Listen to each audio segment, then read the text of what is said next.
अस्सलाम वालेकुम। अगर आपको मेरी आवाज़ आ रही है तो एक दो स्टूडेंट जो हैं ज़रा कमेंट में या चैट बॉक्स में यस लिख दें।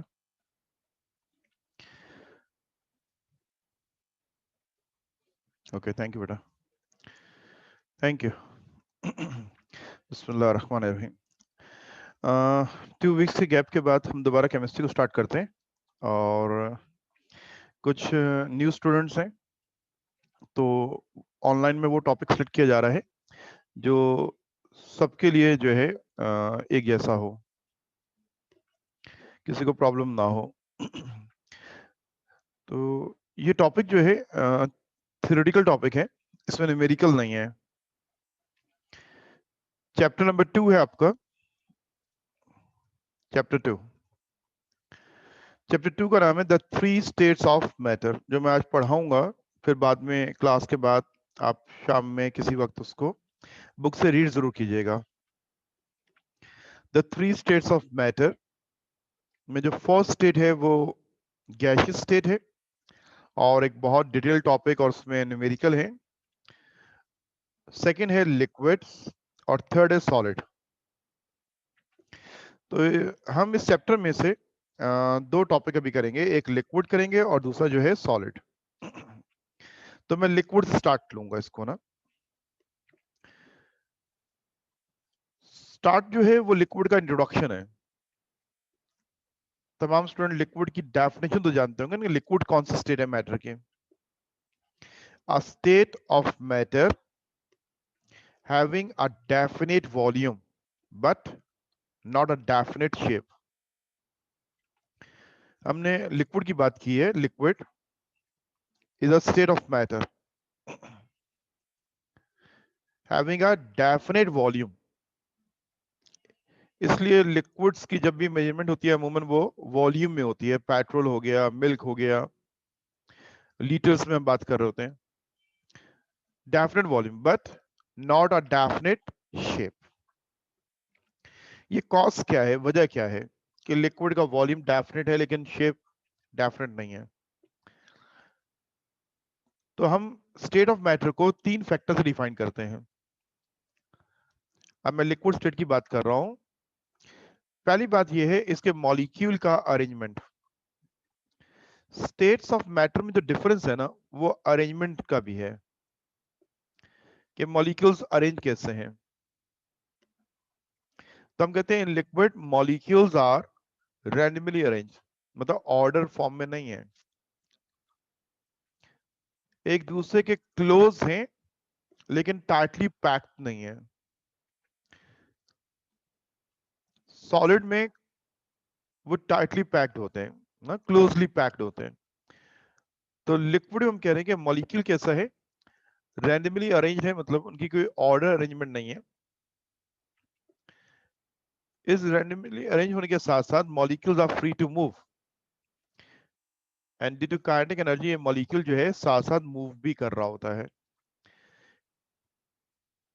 ये दो फैक्टर जो है ना, इसको एक एनिमेशन से जरा मैं समझाता हूं, अगर आप देखें उसको। इस एनिमेशन में लिक्विड के अंदर के मॉलिक्यूल्स की मूवमेंट और उनकी अरेंजमेंट शो हो रही है। ये मॉलिक्यूल जो सरफेस से बाहर जा रहा है ना, ये एवोपरेट हो रहा है। ये मॉलिक्यूल जो है ये तो एवोपरेट हो रहा है गैसियस में। विद इन अ लिक्विड अगर आप देखें molecules are free to move. ये मॉलिक्यूल फ्री टू मूव है, ये मूव करके यहां आ जाएगा, वो मॉलिक्यूल यहां मूव कर जाएगा। तो ये दो फैक्टर हैं, एक उनका अरेंजमेंट जो है उसमें हम कह रहे हैं close to each other. Second हम कह रहे हैं and they are free to move. तीसरा फैक्टर जो है वो मॉलिक्यूल के इन बिटवीन इंटरेक्शन जो होता है। The force of attraction between molecule is weak. In case of liquid बात कर रहे हैं, सॉलिड में बहुत स्ट्रांग होती है और गैस में नेग्लिजिबल ना होने के बराबर। But in liquid force of attraction exist करती है लेकिन ये फोर्स वीक होती है। इन वीक फोर्सेस में से जो स्ट्रॉन्गेस्ट है तमाम लिक्विड में, जो वीक फोर्स है उनमें एक स्ट्रॉन्गेस्ट फोर्स है, उसका नाम है हाइड्रोजन बॉन्डिंग। इस फिगर में ये बात शो हो रही है कि ये वाटर मॉलिक्यूल है, ये ऑक्सीजन को रेड कलर किया हुआ है और हाइड्रोजन के को व्हाइट किया हुआ है, तो ये water molecule H2O। H2O molecule का जो हाइड्रोजन है वो पॉजिटिव पोल होता है। ये बात हम केमिकल बॉन्डिंग में डिस्कस करेंगे कि polarity of the molecule develop कैसे होती है। ऑक्सीजन एक पावरफुल न्यूक्लियस वाला एटम है, इसकी इलेक्ट्रॉनेगेटिविटी ज्यादा है हाइड्रोजन से, तो शेयर्ड पेयर को ये अपनी तरफ अट्रैक्ट करता है, इसलिए ऑक्सीजन जो है वो नेगेटिव पोल बन जाता है और हाइड्रोजन दोनों जो है पॉजिटिव पोल है। इसको पार्शियल पॉजिटिव चार्ज कहते हैं। एक मॉलिक्यूल का हाइड्रोजन दूसरे मॉलिक्यूल के ऑक्सीजन को नेगेटिव पोल को अट्रैक्ट करता है, इसको हम कहते हैं हाइड्रोजन बॉन्डिंग। तो वाटर के मॉलिक्यूल्स में इस तरह की हाइड्रोजन बॉन्डिंग पाई जाती है। ये तमाम इंटरमॉलिक्यूलर फोर्स में से एक स्ट्रॉन्गेस्ट फोर्स है, बट ओवरऑल अगर हम देखें तो ये एक वीक फोर्स होती है। तो लिक्विड को बिहेवियर को समझना है, तो लिक्विड को के ये स्टेट जो बनती है वो इन 3 फैक्टर पे बेस कर रही होती है। हमें उसको बिहेवियर को समझना है तो हमें बताना होगा molecules are close to each other, molecules are free to move, and there is weak intermolecular force exist between molecules. इन 3 फैक्टर के बाद अब हम बिहेवियर की तरफ चलेंगे। लिक्विड के अंदर पहले ये समझ लें कि सवाल क्या बनता है। इसमें 3 शॉर्ट नोट्स हैं, viscosity, surface tension, vapour pressure. एक सवाल तो ये है कि आपको इसकी लर्निंग करनी है as a short note. Second जो है वो रीजनिंग क्वेश्चन है। इसके अंदर लिक्विड में कई रीजनिंग क्वेश्चन है, जैसे टॉपिक पढ़ेंगे साथ साथ रीजनिंग क्वेश्चन को भी डिस्कस करेंगे। बिहेवियर ऑफ लिक्विड्स जो है कि लिक्विड जो है उसका एक बहुत कॉमन बिहेवियर है डिफ्यूजिबिलिटी, डिफ्यूजन, लिक्विड्स का आपस में मिक्सअप हो जाना। डिफ्यूजिबिलिटी की हम बात कर रहे हैं कि लिक्विड में डिफ्यूजिबिलिटी होती है। कैसी डिफ्यूजिबिलिटी होती है? हम कहते हैं diffusion in liquid is much slower than that of gases. Diffusion occurs in liquid but with a slow rate as compared to gases. Gases में diffusion जो है सबसे फास्ट होती है। अब diffusion in a liquid जो है इसका स्लो होना और diffusion का होना ये इन 3 फैक्टर बेस कर रहा होगा। Molecules are close to each other, they are free to move, and there is a weak interaction between molecules. ये 3 बातें, ये 3 पॉइंट्स अगर हम लिक्विड की स्टेट को समझना चाहते हैं तो ये हमें मालूम होना चाहिए। लिक्विड का सारा बिहेवियर जो है वो इन्हीं फैक्टर पे बेस कर रहा है। अब डिफ्यूजन की हम बात कर रहे हैं। डिफ्यूजन का कॉज जो है वो 2 फैक्टर बेस करता है। मिक्स होना, एक लिक्विड का दूसरे में मिक्स हो जाना। अगर उन लिक्विड के दरमियान कोई स्पेस होगी ना तो वो आपस में मिक्सअप हो जाएंगे और वो लिक्विड के मॉलिक्यूल्स मूवमेंट करते होंगे तो तब वो मिक्सअप होंगे। हम देखते हैं कि लिक्विड के अंदर मॉलिक्यूल्स जो हैं वो क्लोज टू ईच अदर हैं। बेटा किसी का कैमरा ऑन है, इसको ऑफ कर दें।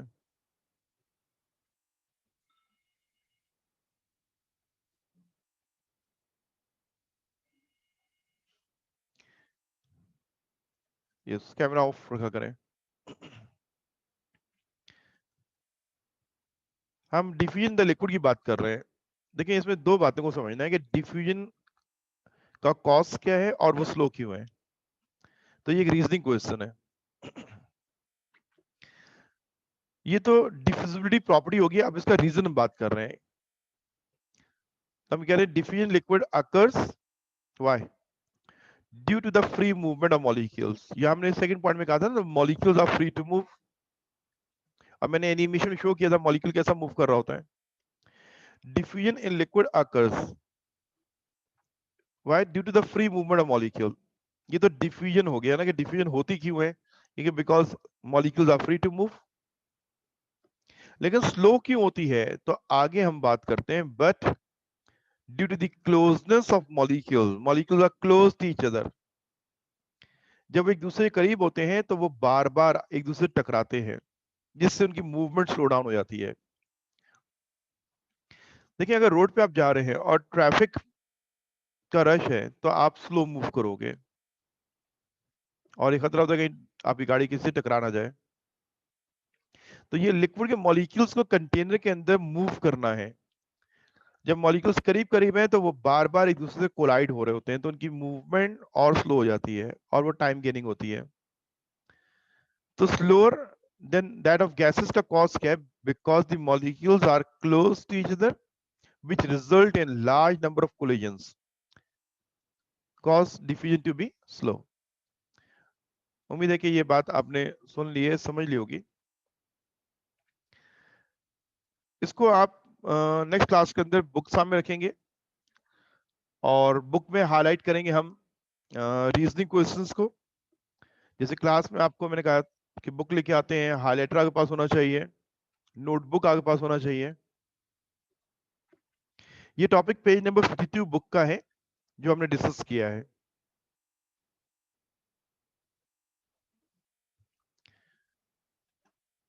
ओके, अब डिफ्यूजन लिक्विड में होता है तो एक किसी भी कलर डाई से आप इसको समझ सकते हैं। आप इंक ले लें, वाटर में डाल दीजिए, तो आप देखेंगे वो स्लोली मूव करेगी और पूरे कंटेनर के अंदर वो मिक्सअप हो जाएगी। जैसे यहाँ पे हम देखते हैं कि ये एक येलो कलर है जो हमने वाटर में ऐड किया और वो उसके अंदर कैसे डिफ्यूज या मिक्सअप हो रहा है।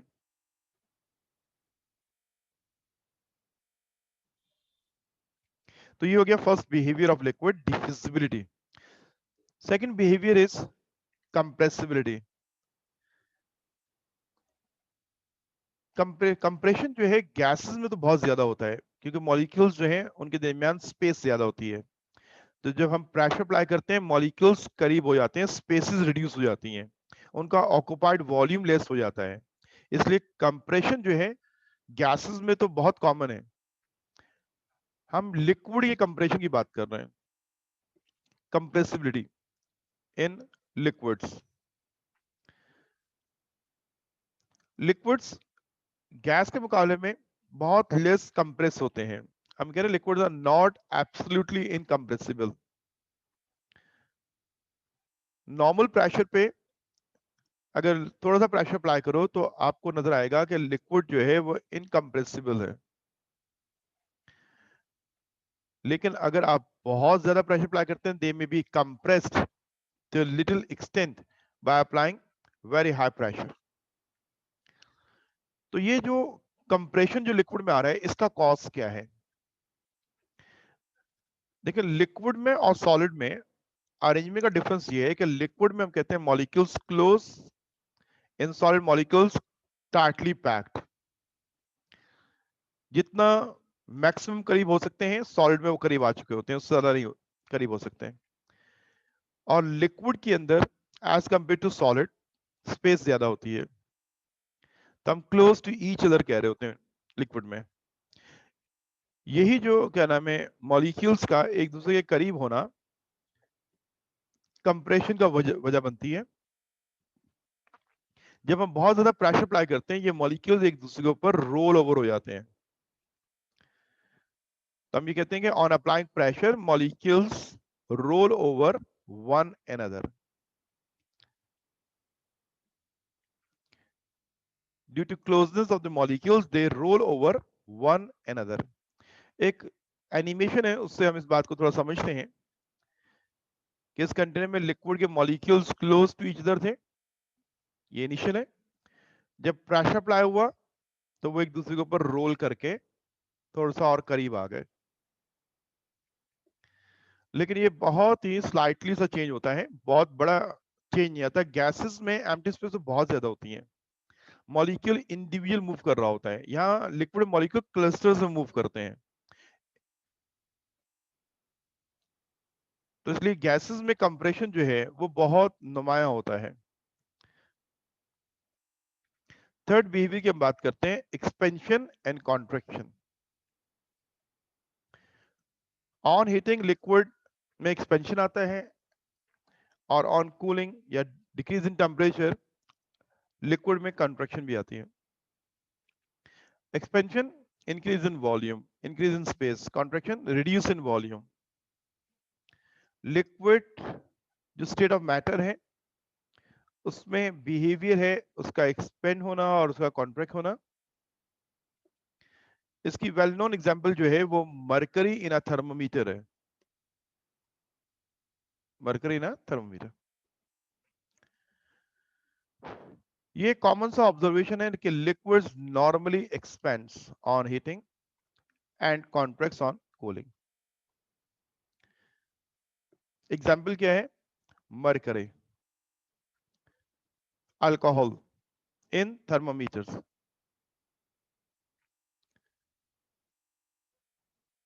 अब इसमें रीजन लेते हैं कि वजह क्या होती है। एक्सपेंशन और कॉन्ट्रैक्शन का कॉज जो है वो मूवमेंट पे बेस कर रहा होता है। जब किसी लिक्विड को हीट किया जाता है on heating, the kinetic energy and so the velocity of molecule increases. जब हम किसी लिक्विड को हीट करते हैं तो मॉलिक्यूल्स की काइनेटिक एनर्जी, नहीं बेटा Lishba, expansion means increase in volume. Expansion mean increase in volume. थोड़ा वेट करो फिर दोबारा सवाल करना अगर बात समझ में नहीं आई। अब मैं ये बात कर रहा हूं कि ऑन हीटिंग जब आप किसी लिक्विड को, वाटर ले लीजिए, आप हीट करते हैं तो उसके मॉलिक्यूल्स की काइनेटिक एनर्जी इंक्रीज होती है, मींस उसकी वेलोसिटी इंक्रीज होती है, जिसकी वजह से उनको ज्यादा स्पेस चाहिए होती है मूवमेंट करने के लिए, ज्यादा दूर तक वो मूव कर जाते हैं। हर मॉलिक्यूल के दरमियान गैप बढ़ना शुरू हो जाता है। तो रीजन ये है, on heating the kinetic energy and the velocity of molecule increases. इसके रिजल्ट में क्या होता है? The volume taken by each molecule increases on heating. अब इसकी भी मैं एक एनिमेशन शेयर करता हूं आपसे, इसको जरा देखते रहिएगा। ये कैंडल जो है जब हम उसको बर्न करते हैं तो ऊपर फ्लास्क में लिक्विड मौजूद है। थर्मोमीटर के अंदर, थर्मोमीटर के अंदर ये रेड कलर का जो लिक्विड होता है ना, ये अल्कोहल होता है। तो थर्मोमीटर में ये नहीं कहूंगा ये मरकरी राइज कर रही है। मरकरी सिल्वर कलर का होता है, तो रेड कलर जो होता है समझ लेंगे वो अल्कोहल होता है उसमें।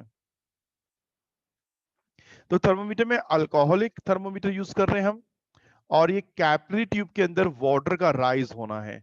ये राइज कब होता है जरा देखिएगा, जब आप हीट करते हो, आपने हीट किया, राइज हुआ, हीटिंग बंद कर दी तो लिक्विड का लेवल फॉल कर रहा है। तो एक्सपेंशन से लिक्विड राइज कर रहा है, मीन वो ज्यादा वॉल्यूम ले रहा है ऑन हीटिंग, और जब हम उसका टेम्परेचर लेस करते हैं तो उसका वॉल्यूम रिड्यूस होता है। तो ये फॉल ऑफ द लिक्विड नजर आ रहा है हमें। तो ये एक बिहेवियर है लिक्विड का।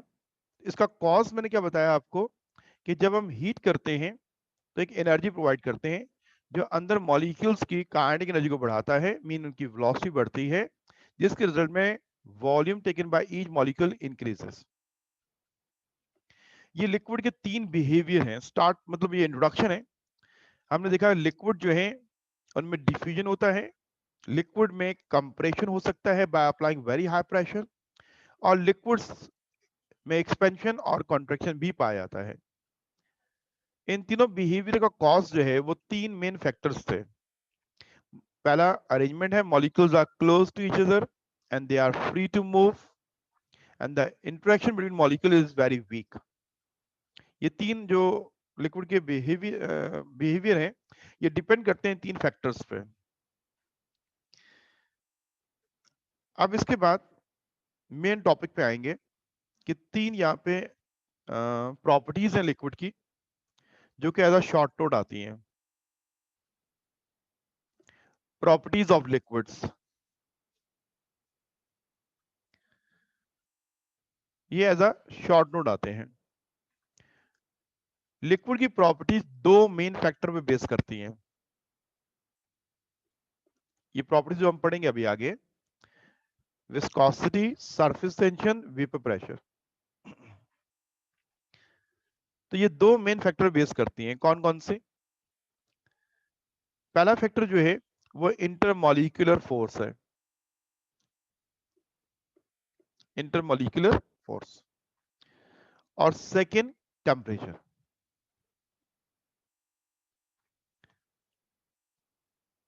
जिन प्रॉपर्टीज को भी हम स्टडी करने जा रहे हैं वो इन दो मेन फैक्टर पे बेस कर रही हैं। एक कौन सा है? इंटरमॉलिक्यूलर फोर्स, और दूसरा फैक्टर कौन सा है? Temperature.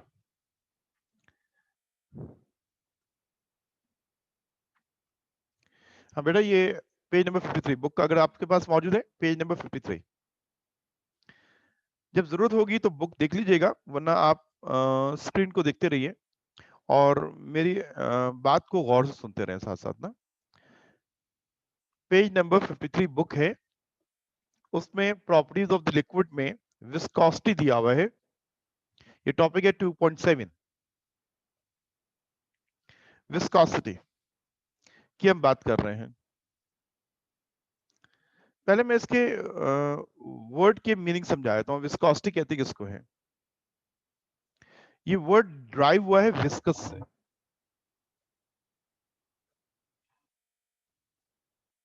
Viscous mean dense. Liquid में डिफरेंस विस्कोसिटी की बेस, प्रॉपर्टी की बेस पे होता है। लिक्विड टू लिक्विड विस्कोसिटी का डिफरेंस होता है। जो लिक्विड जितना ज्यादा डेंस होगा उतना हाईली विस्कस होगा, हाई इन विस्कोसिटी होगा। जो लिक्विड जितना ज्यादा डेंस, गाढ़ा होगा, उतना ज्यादा वो विस्कस होगा, मीन वो उतनी हाई इन विस्कोसिटी होगा। अब आप मुझे कोई एग्जांपल दें ऐसे लिक्विड की जो आपके ख्याल में हाई इन विस्कोसिटी है। चलिए, वाटर एक लिक्विड है ना, मुझे बताएं वाटर से ज्यादा विस्कस या हाई इन विस्कोसिटी कौन सा लिक्विड है? Yes, good, honey. Yes, honey, बिल्कुल हनी है। Honey is more viscous than water. मतलब एक बहुत कॉमन सी एग्जांपल है जो फौरन आपके जहन में आ रही है। इस डिफरेंस को बेटा यहां हम डिस्कस करने जा रहे हैं, ये विस्कोसिटी की बात कर रहे हैं, ठीक है। हमने विस्कोसिटी को पहले डिफाइन करना है। विस्कोसिटी कहते हैं किसको? मैंने इसके वर्ड के मीनिंग से कॉन्सेप्ट क्लियर किया है। विस्कोसिटी क्या चीज है? हम जो पढ़ रहे हैं, रोट लर्निंग तो नहीं करनी हमें कि इसकी डेफिनेशन को हमें रट लेना है, नहीं, हम पहले मीनिंग मालूम मुझे कि हमारे टॉपिक क्या है। विस्कोसिटी को हम रिप्रेजेंट करते हैं एक सिंबल ईटा से। ईटा, ETA, eta, represented by the symbol eta. Book में नहीं दिया हुआ लेकिन हमें ये मालूम होना चाहिए कि viscosity is represented by a symbol eta. हमारी केमिस्ट्री में टॉपिक बहुत ही कम और बहुत ही आसान अंदाज में दिया हुआ है। इसको हम ईटा से रिप्रेजेंट करते हैं। विस्कोसिटी को हम एक और अंदाजे डिफाइन करेंगे। अब जो डिफरेंट अंदाजा है, जरा उसके अकॉर्डिंग दोबारा वाटर और हनी को कंपेयर कीजिएगा। ये मुझे बताओ कि फ्लो ऑफ अ लिक्विड में किसका ज्यादा है? वाटर फास्ट फ्लो करता है या हनी? दोनों लिक्विड है ना। अब हम बात करते हैं फास्ट फ्लो कौन कर रहा है? फास्ट, तेजी से फ्लो कौन करना जाता है? वाटर कर जाता है या हनी करता है? गुड, सबने सही आंसर दिया मुझे। वाटर फास्ट फ्लो करता है, ठीक है। थैंक यू बेटा। ओके, जब मैं थैंक यू कह दूं फिर रिप्लाई ना किया करें ना, कि मतलब मुझे आपका फीडबैक मिल चुका है, मैं आगे बात करूंगा। तो वाटर की हम बात करेंगे। वाटर आपने कहा कि फास्ट फ्लो करता है। विस्कोसिटी ये ऑपोजिट टू दी फ्लो है। जो लिक्विड विस्कस होगा, विस्कस, हमें विस्कोसिटी की बात करनी है। जो विस्कस होगा उसका फ्लो क्या है वो म्यार बनेगा। विस्कस स्लो मूव करता है, तो resistance to flow is called viscosity. Resistance to flow is called viscosity. तो विस्कोसिटी के वर्ड के मीनिंग से हम इसको डिफाइन नहीं कर रहे। विस्कोसिटी मुख्तलिफ अंदाज से फाइंड आउट की जाती है, डिफरेंट मेथड्स हैं। विस्कोसिटी को हम मीनिंग से भी डिफाइन कर सकते हैं, लेकिन यहां हम विस्कोसिटी को उसके rate of flow of the liquid से डिफाइन कर रहे हैं। तो डेफिनेशन जब बात की जाएगी, what is the definition of viscosity, तो ये डेफिनेशन आपको लिखना चाहिए। लिखेंगे तो आपको ये बात समझ में आएगी। डेफिनेशन क्या है विस्कोसिटी का? अगर हम बुक में पढ़ते हैं तो बुक में ये लिखा हुआ है, रेजिस्टेंस टू फ्लो।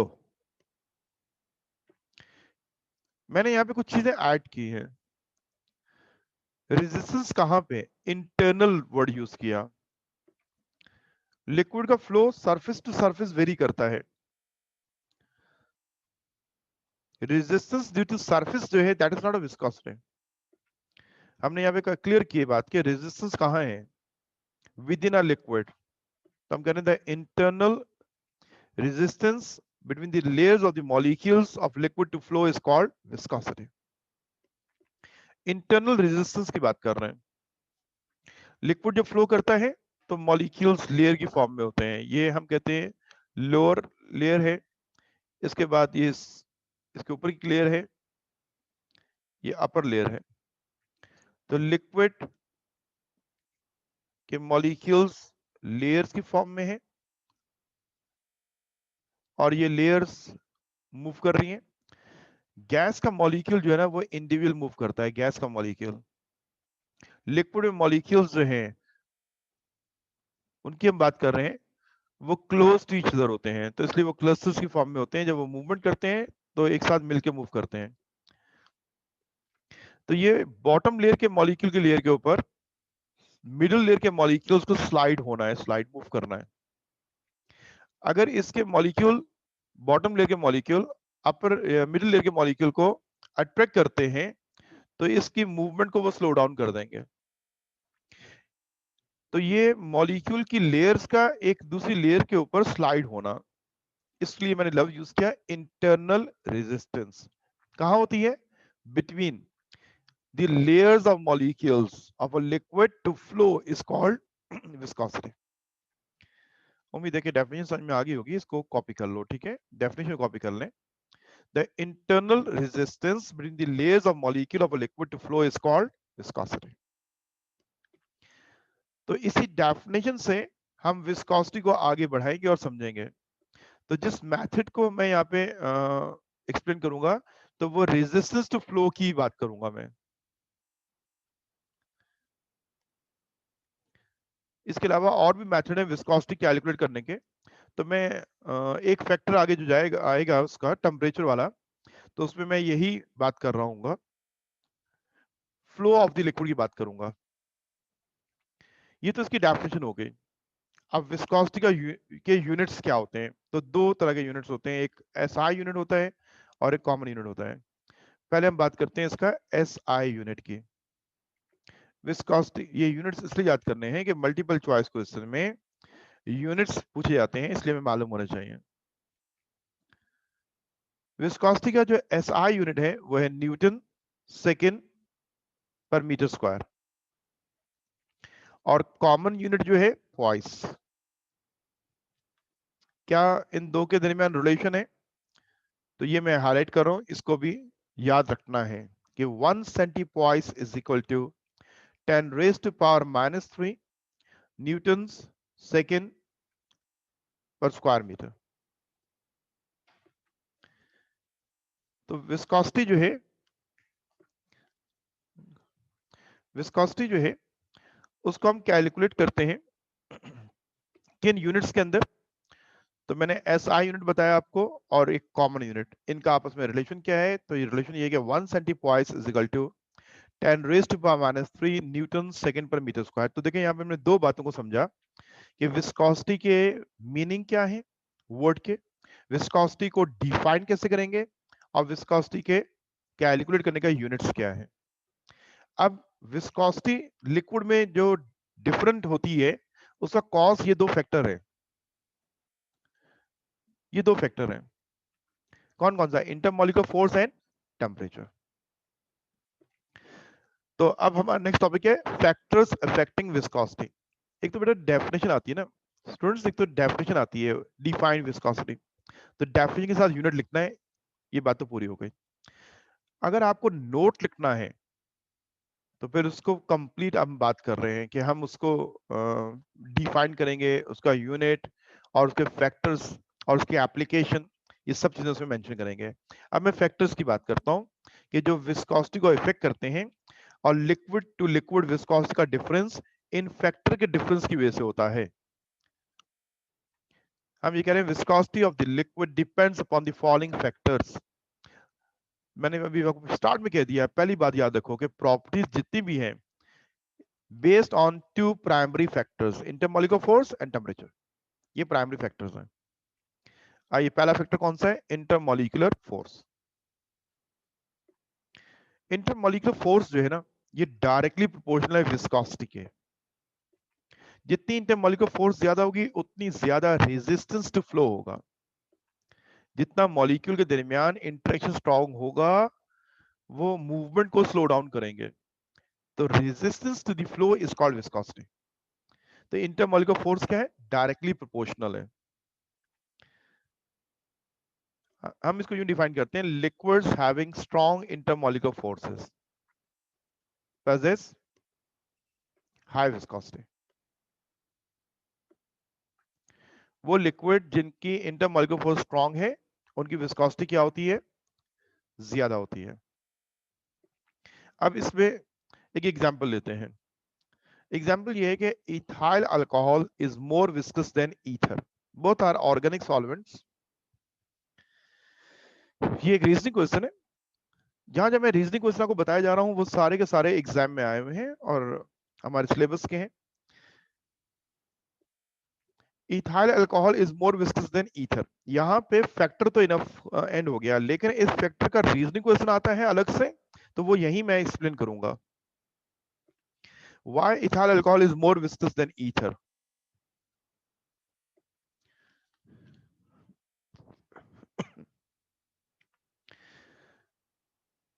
इसका कॉज हाइड्रोजन बॉन्डिंग है। मैंने आपको लिक्विड की इंटरमॉलिक्यूलर फोर्स में जो स्ट्रॉन्गेस्ट का नाम बताया था वो कौन सा था? हाइड्रोजन बॉन्डिंग थी ना। ओके, रीजन की बात कर रहे हैं। तो why ethyl alcohol is more viscous than ether? Due to the presence of strong hydrogen bonding. Ether में हाइड्रोजन बॉन्डिंग नहीं होती है, ईथर के मॉलिक्यूल में, और इथाइल अल्कोहल में हाइड्रोजन बॉन्ड्स पाए जाते हैं, तो इसलिए alcohol is more viscous than ether. Second factor है टेम्परेचर। टेम्परेचर असल में इंटरमॉलिक्यूलर फोर्स को वीक करता है by increasing kinetic energy. Temperature के बारे में जानते हैं, temperature is directly proportional to, temperature की हम बात कर रहे हैं, temperature is directly proportional to the average kinetic energy of molecules of a substance. Kinetic energy का मतलब है हाफ mv²। आप टेम्परेचर इंक्रीज करोगे, टेम्परेचर इंक्रीज करोगे तो उस लिक्विड की वेलोसिटी क्या होगी? इंक्रीज होगी।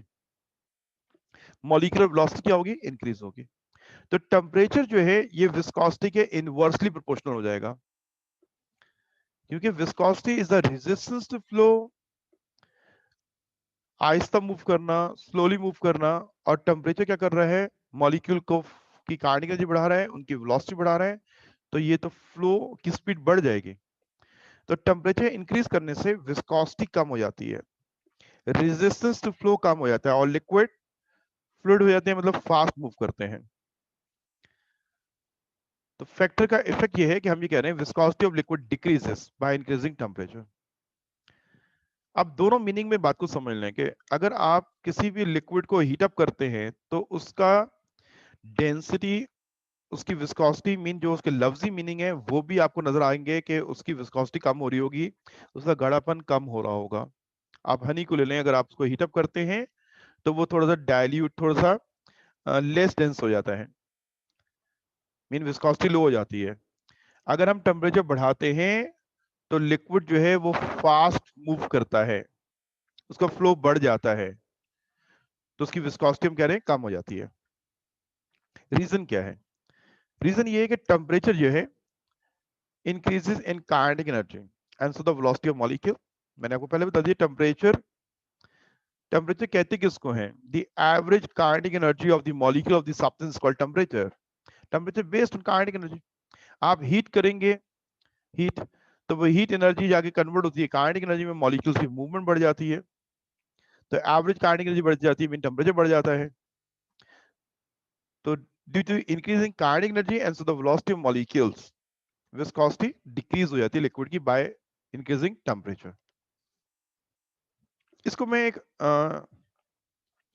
वीडियो से समझाऊंगा कि आप देखिएगा, प्रैक्टिकली हम देखेंगे उसको कि टेम्परेचर बढ़ाने से विस्कोसिटी जो है वो कम हो रही है और फ्लो फास्ट हो रहा है, और टेम्परेचर लो करने पे विस्कोसिटी हाई हो रही है और फ्लो स्लो हो रहा है। अभी मैं इसको ये थर्ड फैक्टर के बाद समझा देता हूँ। थर्ड फैक्टर जो है ये हमने इसलिए लिया कि एक रीजनिंग क्वेश्चन है, उसको हमें आंसर करना है। उसका मेन कॉज ये वाला फैक्टर है, shape and size of molecules. Shape and size of molecule की हम बात कर रहे हैं। Irregular and large size molecules जो होते हैं, irregular shape and large size molecule offer more resistance to flow.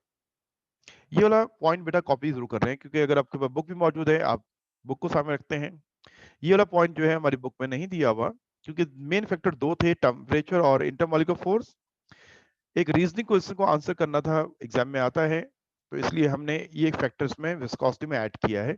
Shape and size of molecules, irregular and large size molecules offer more resistance to flow than regular and small size molecules. अगर irregular shape molecule है तो वो जब flow करता है, जब move करता है लेयर्स में, तो वो एक दूसरे के ऊपर इंटरलॉक हो जाती हैं, जिसकी वजह से उनकी मूवमेंट जो है वो स्लो हो रही होती है। तो इसकी एग्जाम्पल जो है ना वो हनी की है। Honey is more viscous than water. ठीक है, why honey is more viscous than water? Because in honey molecules are large in size and irregular shape.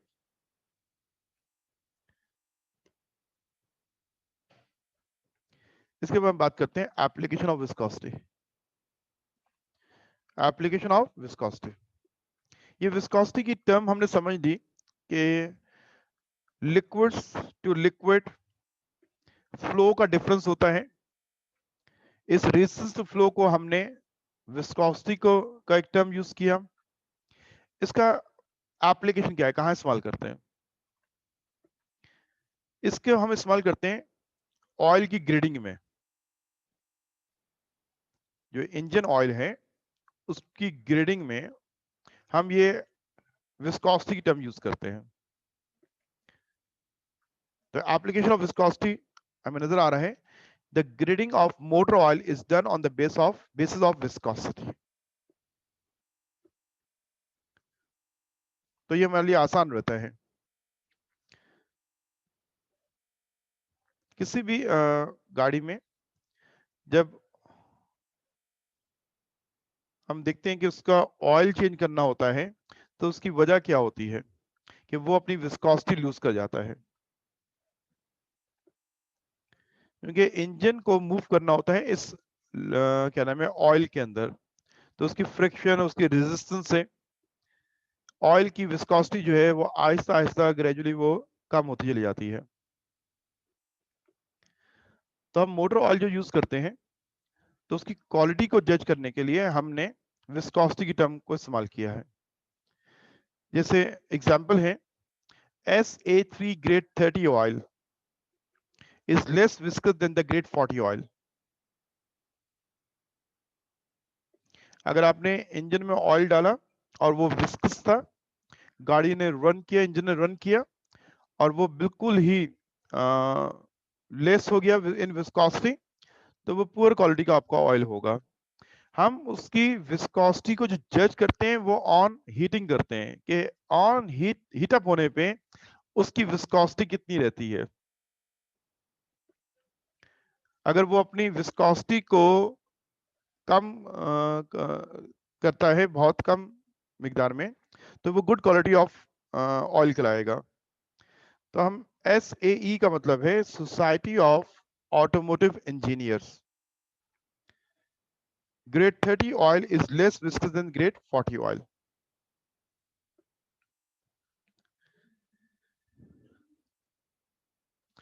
अब वो जो हमारी बात थी टेम्परेचर वाली, अब उसका एक क्या नाम है वीडियो है, वो मैं प्ले करता हूँ, जरा उसको आप देखिएगा ताकि effect of the temperature on viscosity जो है वो आपको समझ में आ जाए।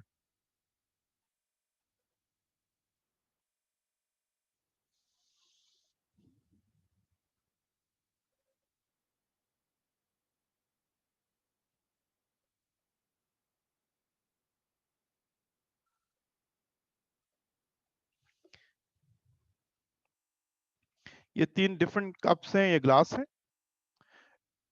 एक में हम हॉट हनी लेंगे, एक में रूम टेम्परेचर और एक में कोल्ड हनी लेंगे।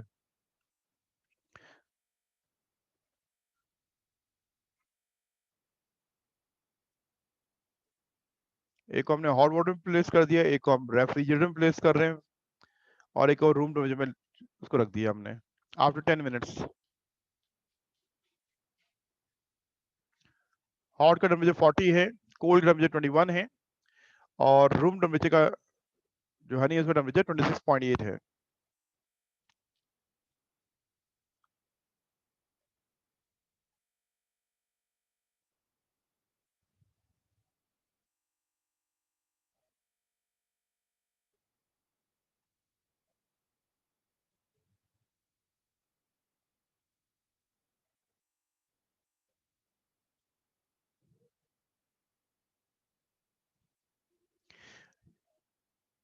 अब ये देख लीजिए, डिफरेंस ऑफ टेम्परेचर से आप लिक्विड की फ्लो को चेक करें कि resistance to flow cold honey में ज्यादा है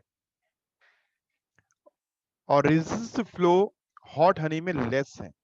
तो टेम्परेचर इंक्रीज हुआ तो रेजिस्टेंस कम हो गई और लिक्विड फास्ट मूव कर रहा है। टेम्परेचर बढ़ाते हैं, विस्कोसिटी कम होती है और उसका फ्लो बढ़ जाता है। फ्लो का बढ़ जाना लेस इन विस्कोसिटी है। The temperature is inversely proportional to viscosity of the liquid.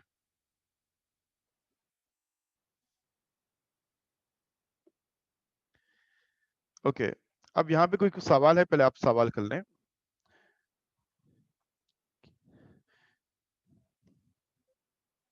ये एक टर्म हमारा मुकम्मल हो गया है, ठीक है। कौन सी? विस्कोसिटी, प्रॉपर्टी ऑफ लिक्विड में विस्कोसिटी को हमने कंप्लीट कर लिया। फर्स्ट क्या है? डेफिनेशन। सिंबल क्या है? ईटा। यूनिट्स क्या है उसके? वो हमने डिस्कस किए। फैक्टर्स 3 लिए विद रीजनिंग क्वेश्चन। और आखिर में उसकी एप्लीकेशन कि ये ग्रेडिंग ऑफ ऑयल में हम इसको इस्तेमाल करते हैं कि जैसे अगर कहा जाए कि सी ग्रेड 30 ऑयल जो है और एक सी ग्रेड 40 ऑयल है, तो ग्रेड 40 ऑयल जो है वो हाई इन विस्कस होगा, ग्रेड 30 जो है वो लो इन विस्कस होगा।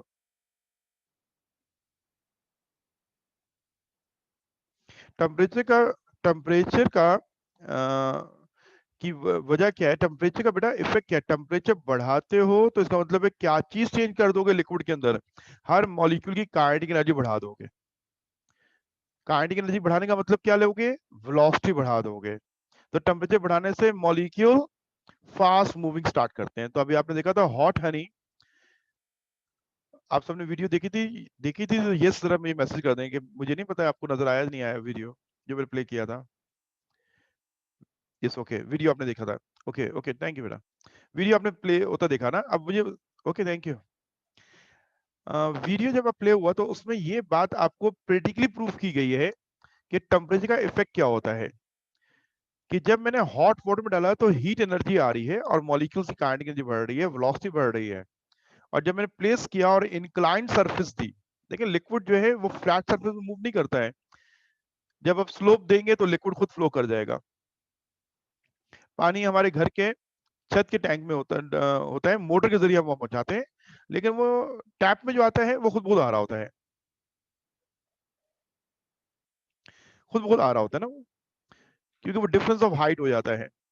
तो हमने जब इसको एक कार्ड पे रखा हनी को, और स्लोप किया तो वो हनी मूवमेंट स्टार्ट हुई है। देखा फास्ट मूवमेंट कहाँ हो रही थी, जो हॉट हनी था, क्योंकि वहां पे टेम्परेचर बढ़ाया गया, काइनेटिक एनर्जी बढ़ गई मॉलिक्यूल्स की, और वो फास्ट मूवमेंट स्टार्ट हो गई। तो फास्ट फ्लो को लो इन विस्कोसिटी कहते हैं। कोई और बात है तो जरा पूछ लें।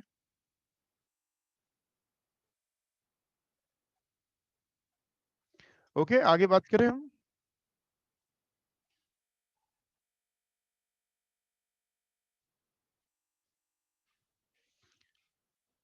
अलिश भाई मैं आपको वेट कर रहा हूँ बेटा, आगे बात करें हम लोग।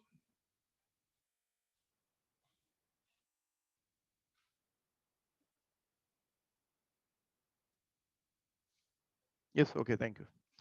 अच्छा, अब तमाम स्टूडेंट एक और बात सुने कि बाज़ वक़्त हम टॉपिक से हटके जरा अपना कॉन्सेप्ट क्लियर करने के लिए कुछ और एग्जांपल्स की बात करते हैं।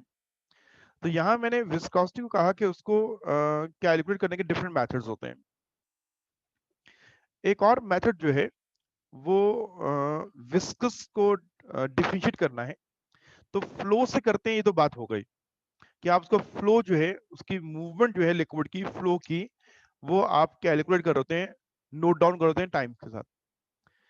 कि अगर मैं इंक्लाइन सरफेस में वाटर को प्लेस करूं और उतना ही हनी प्लेस करूं, तो वाटर फास्ट मूव करेगा बिकॉज वो लेस विस्कस है। हनी स्लो मूव करेगा क्योंकि वो हाई इन विस्कस है। अब यहाँ पे हम विस्कोसिटी को एक और अंदाज से डिफाइन करेंगे कि जो जितना ज्यादा विस्कस होगा उसके अंदर मेटालिक बॉल या कोई भी मार्बल जो है वो स्लोली मूव कर रहा होगा। तो यूं हम कैलकुलेट करते हैं, हम equal volume of the different liquids लेकर उसमें same size of marble place करते हैं। तो वो ड्रॉप हो रहा होगा, लिक्विड के बॉटम पे आ रहा होगा, कितना टाइम ले रहा होगा। जो हाई विस्कस होगा उसमें ज्यादा टाइम लगेगा उसको बॉटम आने में, और जो लेस विस्कस होगा उसमें वो मार्बल जो है फास्ट मूव कर जाएगा। तो ये एक डिफरेंट मेथड है।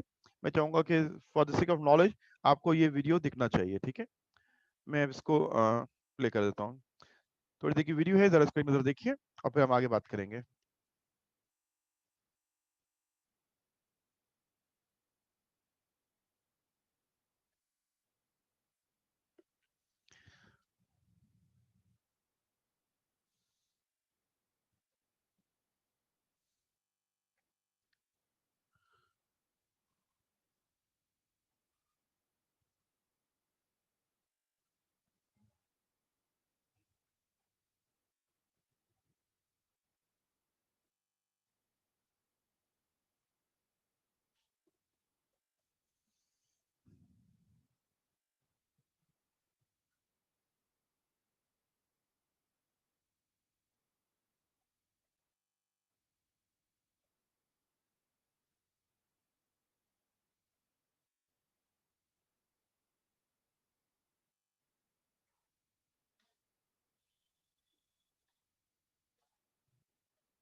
ओके, इससे हमारा कॉन्सेप्ट क्लियर होता है कि लिक्विड्स में एक प्रॉपर्टी का डिफरेंस होता है जिसको हम विस्कोसिटी कहते हैं, और ये अमूमन इंजीनियर्स यूज करते हैं मोटर ऑयल और इंजन ऑयल की ग्रेडिंग के लिए। ठीक है, ये एक टाइम हमारी पूरी हो गई। अब हम बात करते हैं सेकंड टॉपिक के ऊपर, जो कि हमारा सेकंड लेक्चर है। Second property of the liquid is called surface tension. Okay, इसी अंदाज से डिफाइन करेंगे जिस अंदाज से विस्कोसिटी पढ़ा। क्या डिफाइन कैसे करेंगे हम इसको स्टेप्स में। सबसे पहले कि विस्कोसिटी को रिप्रेजेंट किसे किया जाता है, ईटा से, तो सरफेस टेंशन को रिप्रेजेंट कैसे करते हैं। विस्कोसिटी की डेफिनेशन क्या थी, सरफेस टेंशन को डिफाइन कैसे करते हैं। विस्कोसिटी किन फैक्टर बेस करती है, सरफेस टेंशन भी किन फैक्टर बेस करती है। सेम इसी अंदाज से हम इस पर बात करेंगे। ओके, सरफेस टेंशन टर्म है हमारी सरफेस टेंशन। सरफेस टेंशन को हम रिप्रेजेंट करते हैं बाय सिंबल गामा। बात जगह इसको सिग्मा से भी किया जाता है, लेकिन हमारी बुक में ये दिया हुआ है गामा, तो इसलिए हम इसको कहेंगे surface tension is represented by the symbol gamma. Viscosity का सिंबल बुक में नहीं था, वो मैंने आपको लिखवाया था कि ईटा है। अब हम इसको डिफाइन करते हैं कि सरफेस टेंशन कहते किसको हैं। देखो लव्स के मीनिंग जो है ना, उससे भी अंदाजा हो रहा होगा कि ये एक अनबैलेंस फोर्स है जो लिक्विड की सरफेस पे एग्जिस्ट करती है। सरफेस टेंशन एक अनबैलेंस फोर्स है जो कहां पाई जाती है, only eight the surface of the liquid. तो हम इसको डिफाइन कैसे करते हैं, हम कहते हैं फोर्स पर यूनिट लेंथ, या पे हम इसको डिफाइन करते हैं energy per unit area of the surface of the at the surface of the liquid is called surface tension. Force per unit length और energy per unit area at the surface of the liquid is called surface tension.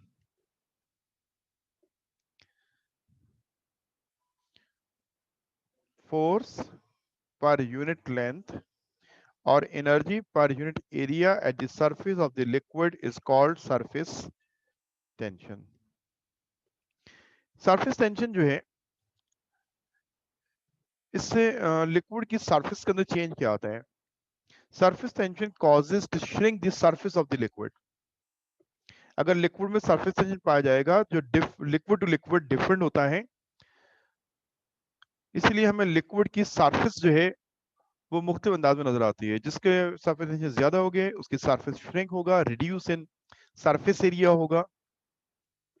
तो हम in other words कह सकते हैं surface tension is the tendency of fluid surfaces to shrink into the minimum surface area possible. अब इसको जरा थोड़ा सा एक्सप्लेनेशन में आते हैं, हम एक्सप्लेन करते हैं कि सरफेस टेंशन की जो डेफिनेशन है, सरफेस टेंशन क्या मीनिंग क्या है। तो आप किसी भी लिक्विड के इनर की बात कर लें, अंदर जितने मॉलिक्यूल्स हैं उन पे रिजल्टेंट फोर्स जीरो होती है। लिक्विड के दरमियान इंटरमॉलिक्यूलर फोर्स होती है, लिक्विड एक दूसरे को पुल कर रहे होते हैं। हम कह रहे हैं all liquid all molecules in a liquid are subjected to attractive force from neighboring molecules। मिसाल तौर पे ये फिगर देखिएगा, ये एक लिक्विड का इंटीरियर है कि ये इनर मॉलिक्यूल है, जितने भी इनर मॉलिक्यूल्स हैं उनके left right up down front back पे जो मॉलिक्यूल्स हैं उनका पुल एक दूसरे से कैंसिल हो रहा होता है। अट्रैक्शन हो रही है, इस मॉलिक्यूल को ये अट्रैक्ट कर रहा है, लेकिन वो इफेक्ट लेफ्ट साइड के मॉलिक्यूल से कैंसिल हो रहा है। तो all molecules in a liquid, surface की बात नहीं करें, इन अ लिक्विड, लिक्विड के अंदर की बात कर रहे हैं, are subjected to attractive force from neighbouring molecules. Okay, for molecules in the body of the liquid mean molecules वो जो लिक्विड के अंदर मौजूद हैं, these forces balance each other, ये फोर्सेस एक दूसरे से कैंसिल आउट हो रही होती हैं। इनर की बात कर रहे हैं, but for molecules at the surface there is a resultant attractive force acting downwards.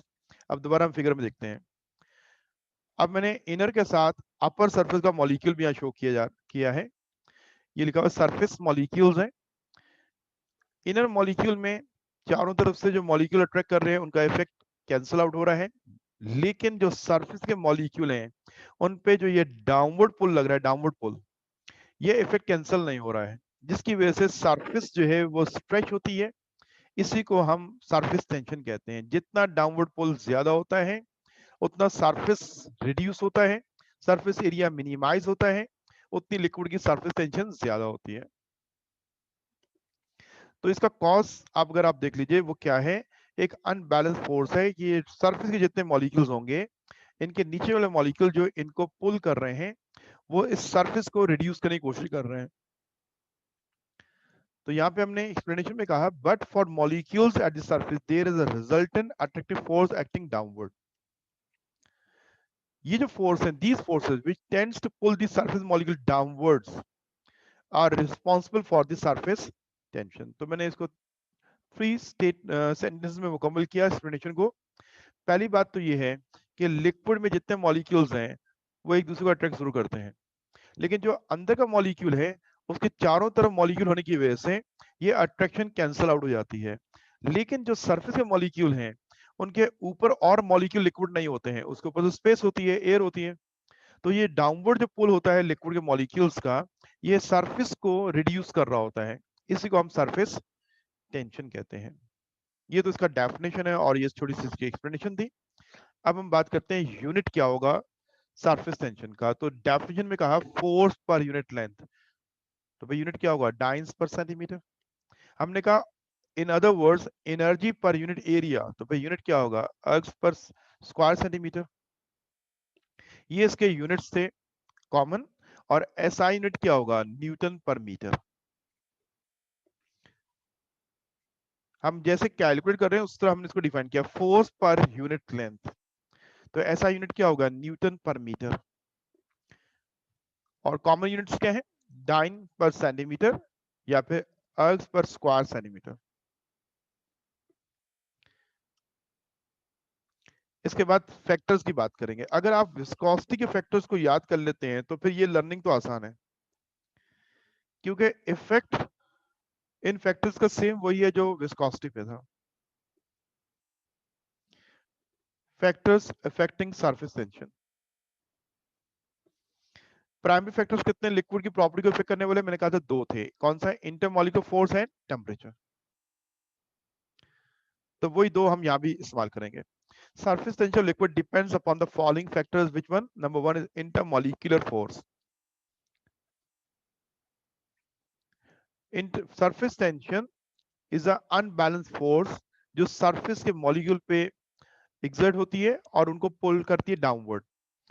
तो इंटरमॉलिक्यूलर फोर्स जिस लिक्विड में जितनी स्ट्रांग होगी उसकी सरफेस, उस सरफेस एरिया जो है उतना रिड्यूस होगा, उस लिक्विड की सरफेस टेंशन ज्यादा होगी। तो पहला फैक्टर है इंटरमॉलिक्यूलर फोर्स, तो हम वही बात कर रहे हैं जैसे विस्कोसिटी में कहा कि liquids having strong intermolecular forces possess high surface tension. जिन लिक्विड की इंटरमॉलिक्यूलर फोर्स स्ट्रांग है उन लिक्विड का सरफेस टेंशन हाई होता है। Second is temperature, temperature movement बढ़ाता है तो इंटरमॉलिक्यूलर इंटरेक्शन को वीक करता है। तो टेम्परेचर बढ़ने से सरफेस टेंशन जो है वो रिड्यूस हो जाती है। तो surface tension of liquid decreases with the increase in temperature. ये तो एक आसान सा शॉर्ट नोट था हमारा सरफेस टेंशन का। अब इसमें कुछ रीजनिंग क्वेश्चन है जो समझने वाले हैं। एज अ नोट हम बात करते हैं तो डेफिनेशन हमने देख ली सरफेस टेंशन की क्या है, एक्सप्लेन किया उसको फिगर के जरिए, और यूनिट्स एंड फैक्टर्स। अब चंद रीजनिंग क्वेश्चन है जो सरफेस टेंशन से रिलेटेड है। पहला क्वेश्चन जो है ये बुक का सवाल है, पेज नंबर 72 पे ये क्वेश्चन दिए हुए हैं। ड्रॉप ऑफ अ लिक्विड की बात करते हैं, इस स्फेरिकल लिक्विड का ड्रॉप अगर आप जब भी देखोगे तो वो एक शेप फॉर्म करता है, स्फेरिकल शेप करता है। अब freely falling drop of liquid is spherical.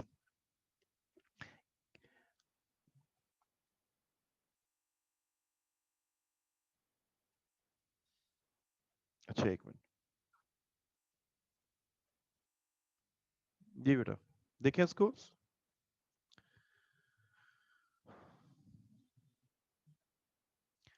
कोई क्वेश्चन है, क्वेश्चन कर लो, मैं वेट करता हूं आपका।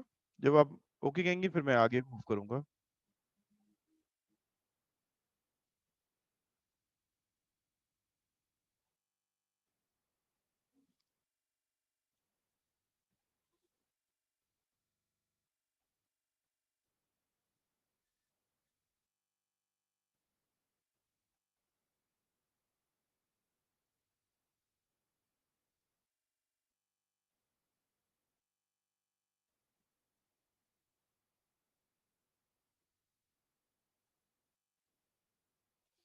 सरफेस टेंशन की अगर हम बात करते हैं तो बेटा ये है surface tension. Surface web surface tension की बात कर रहे हो ना, सरफेस टेंशन को बेटा दोबारा देखोगे कि सरफेस टेंशन को हम क्या कह रहे हैं ना,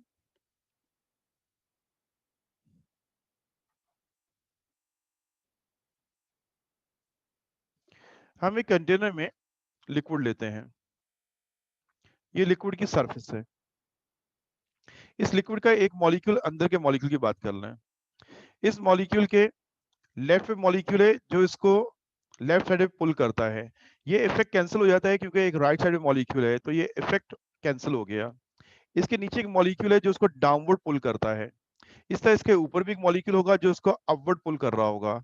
ये इफेक्ट एक दूसरे से क्या हो जाएंगे, कैंसिल हो जाएंगे। तो इसलिए ये मॉलिक्यूल जो है एक यूनिफॉर्म वेलोसिटी से अंदर मूव करता रहेगा, क्योंकि इस पे नेट रिजल्टेंट फोर्स क्या है, 0 है। लेकिन मैं अगर एक सरफेस के मॉलिक्यूल की बात करता हूँ, ये सरफेस मॉलिक्यूल है। ये सरफेस मॉलिक्यूल जो है, इसके नीचे जो मॉलिक्यूल है वो जो इसको डाउनवर्ड पुल कर रहा है, ये इफेक्ट जो है ऊपर कोई फोर्स एग्जर्ट नहीं हो रही है जिससे कैंसल आउट हो। तो ये सरफेस का मॉलिक्यूल, जितने भी मॉलिक्यूल्स हैं, ये डाउनवर्ड की तरफ पुल हो रहे हैं।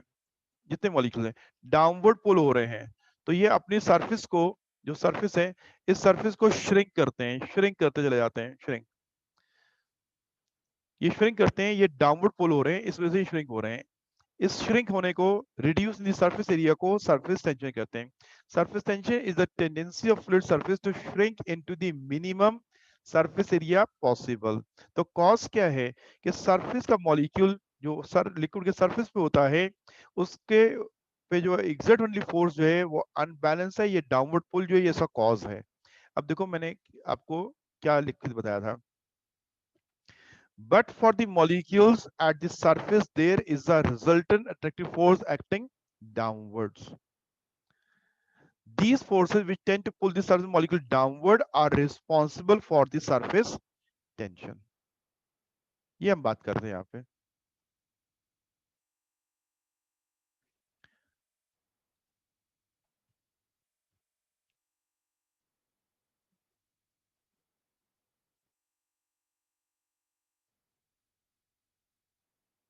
नहीं ये जो आप सवाल करें बेटा, it does not depend on the size of the container. Surface tension container के साइज से बेस नहीं करती है।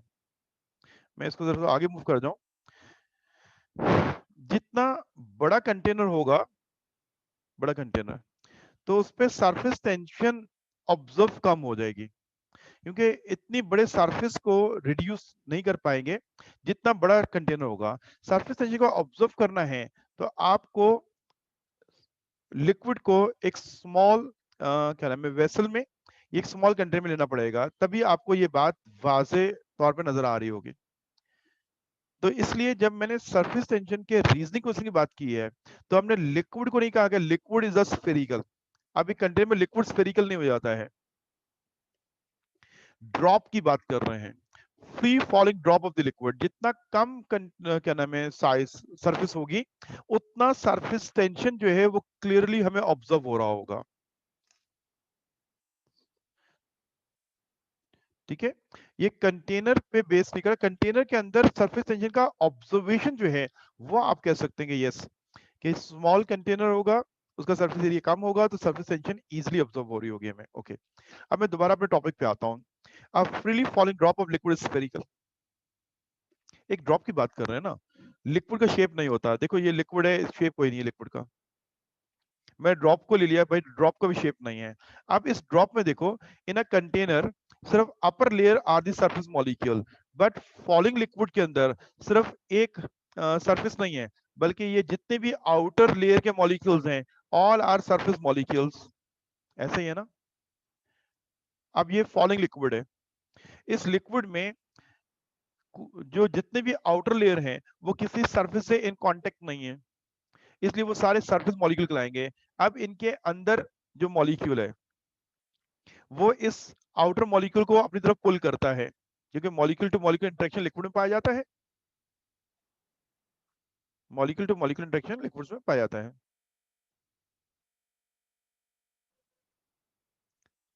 ओके, थोड़ा वेट करें, मैं पहले अपनी एक्सप्लेनेशन मुकम्मल कर लूं।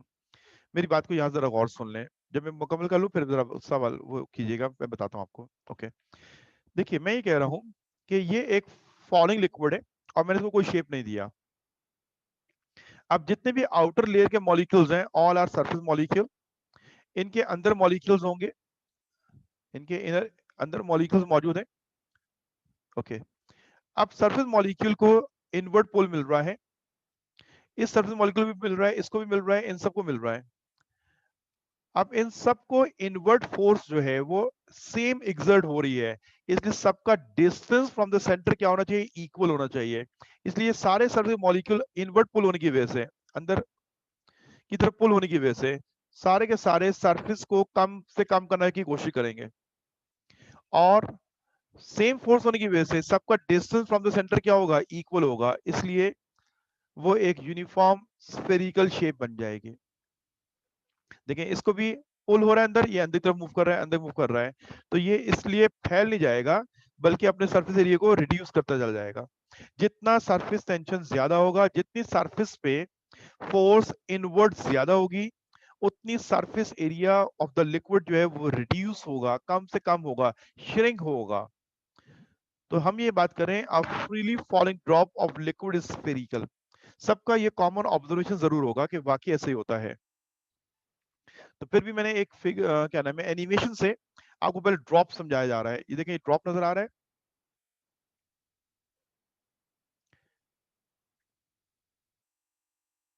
आप रेन ड्रॉप ले लें, आप किस एक ड्रॉपर में से ड्रॉप निकाल लें लिक्विड का, तो ये ड्रॉप जो है स्फेरिकल शेप में है।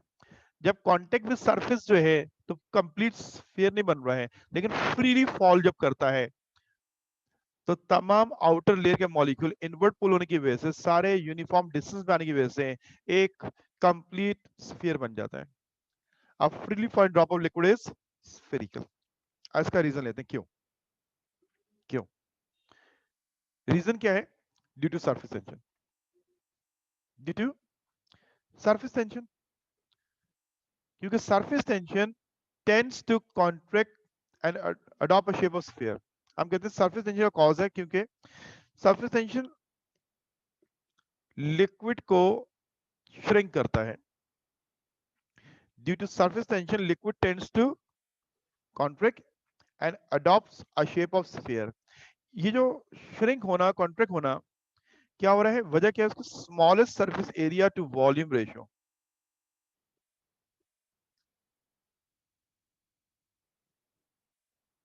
ये बेटा हर रीजनिंग क्वेश्चन जितने भी है ना, ये नोट्स चैप्टर नंबर 2 के लास्ट में होंगे। और एक स्टूडेंट कहा था सर ये किस पेज पे है, ये रीजनिंग क्वेश्चन जो है आपकी बुक के पेज नंबर 72 के हैं। मतलब सवाल जो दिए हैं बुक में दिए हैं, पेज नंबर 72 पे दिए हुए, हम उन थ्योरी के क्वेश्चन को भी आंसर कर रहे हैं। ठीक है, तो तमाम रीजनिंग क्वेश्चन की एक्सप्लेनेशन शायद बुक में ना हो, लेकिन मैं सवाल बता रहा हूँ, ये वो सवाल है ज़ाहिर है जो हमारे एग्जाम में आने वाले होते हैं, इसलिए टॉपिक को हम पूरा कवर कर रहे होते हैं। और ये तमाम रीजनिंग क्वेश्चन जो है इनके आंसर, इनका आंसर जो है वो जो है क्या नाम है, नोट्स में मौजूद है, चैप्टर के एंड में मौजूद होंगे सारे आंसर। ठीक है, एक स्टूडेंट कह रहा है कि सर ग्रेविटी का कोई इफेक्ट नहीं होगा, ग्रेविटी का नहीं, सरफेस टेंशन को दोबारा सुनो कि एक लिक्विड ड्रॉप हो रहा है ड्यू टू ग्रेविटी, ड्रॉप, ठीक है, एक टैप में से लिक्विड को ड्रॉप होना है, ठीक है, ये डाउनवर्ड क्यों आ रहा है ड्यू टू ग्रेविटी। हम डाउनवर्ड आने पे बात नहीं कर रहे, हम इस लिक्विड के ड्रॉप होने पे बात नहीं कर रहे, हम इस ड्रॉप की शेप की बात कर रहे हैं। ये ड्रॉप जो गिर रहा है ना, ये स्फेरिकल शेप में क्यों आ रहा है, ये क्यूबिक में क्यों नहीं आ रहा है, ये किसी और ज्योमेट्रिकल शेप में क्यों नहीं आ रहा है, ये स्फेरिकल में क्यों आ रहा है तो उसको दोबारा सुन लो मैं क्या कह रहा हूं कि इसकी शेप जो ये अडॉप्ट कर रहा है, a liquid adopts a shape of sphere. Why it's adopt a shape of sphere? Why sphere of why? क्योंकि स्फेरिकल शेप जो है तमाम ज्योमेट्रिकल शेप में से सबसे smallest surface area to volume ratio रखता है। Surface area to volume ratio जिस शेप का है, इस ड्रॉप को वो शेप अपनानी है। क्यों शेप वो अपनानी है? मैंने कहा था कि जैसे लिक्विड को देखो कि ये एक इरेगुलर शेप का हमने लिक्विड लिया, तो ये सारे सरफेस के मॉलिक्यूल जो हैं, इन तमाम के लिए इनवर्ड एक पुल मिल रहा है अंदर के मॉलिक्यूल की वजह से। जितना लिक्विड मैं बढ़ाता चला जाऊंगा, इनवर्ड पुल वीक होने की वजह से ये शेप नहीं बना पाएंगे, क्योंकि इनवर्ड पुल वीक है। जितने चंद मॉलिक्यूल्स होंगे, ये एक मॉलिक्यूल है, ये अपने करीब वाले चंद मॉलिक्यूल्स को तो होल्ड कर सकता है, लेकिन जब ज्यादा नंबर ऑफ मॉलिक्यूल्स हो जाएंगे तो फिर ये इंटरेक्शन वीक होने की वजह से ये सब बाइंड नहीं हो सकते। इट्स नॉट अ सॉलिड, ये लिक्विड की एक वीक इंटरेक्शन है जो एक लिमिटेड एरिया तक इफेक्ट कर रहा होता है।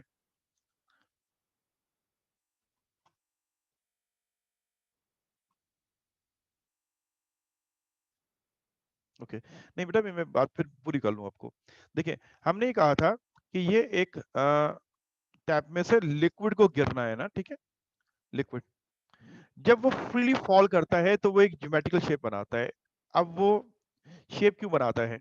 क्योंकि मैंने कहा कि लिक्विड जो है जो ड्रॉप हो रहा है उसके आउटर लेयर के सारे मॉलिक्यूल्स को मैं सरफेस मॉलिक्यूल कंसीडर करूंगा क्योंकि उनका किसी और एक्सटर्नल सरफेस से कांटेक्ट नहीं है। यहाँ ये लिक्विड जो टैप में से निकल रहा है तो ये तो अभी इन कांटेक्ट विद है ना सरफेस, लेकिन जो फ्रीली फॉल, देखिए हमने कहा freely falling drop of liquid, अब उसका किसी एक्सटर्नल सरफेस से कांटेक्ट नहीं है। अगर मैं कंटेनर में लिक्विड लेता हूं तो ये मॉलिक्यूल जो कॉर्नर के मॉलिक्यूल्स ड्रॉ कर रहा हूं, ये मॉलिक्यूल्स जो हैं ये contact with the surface of container है।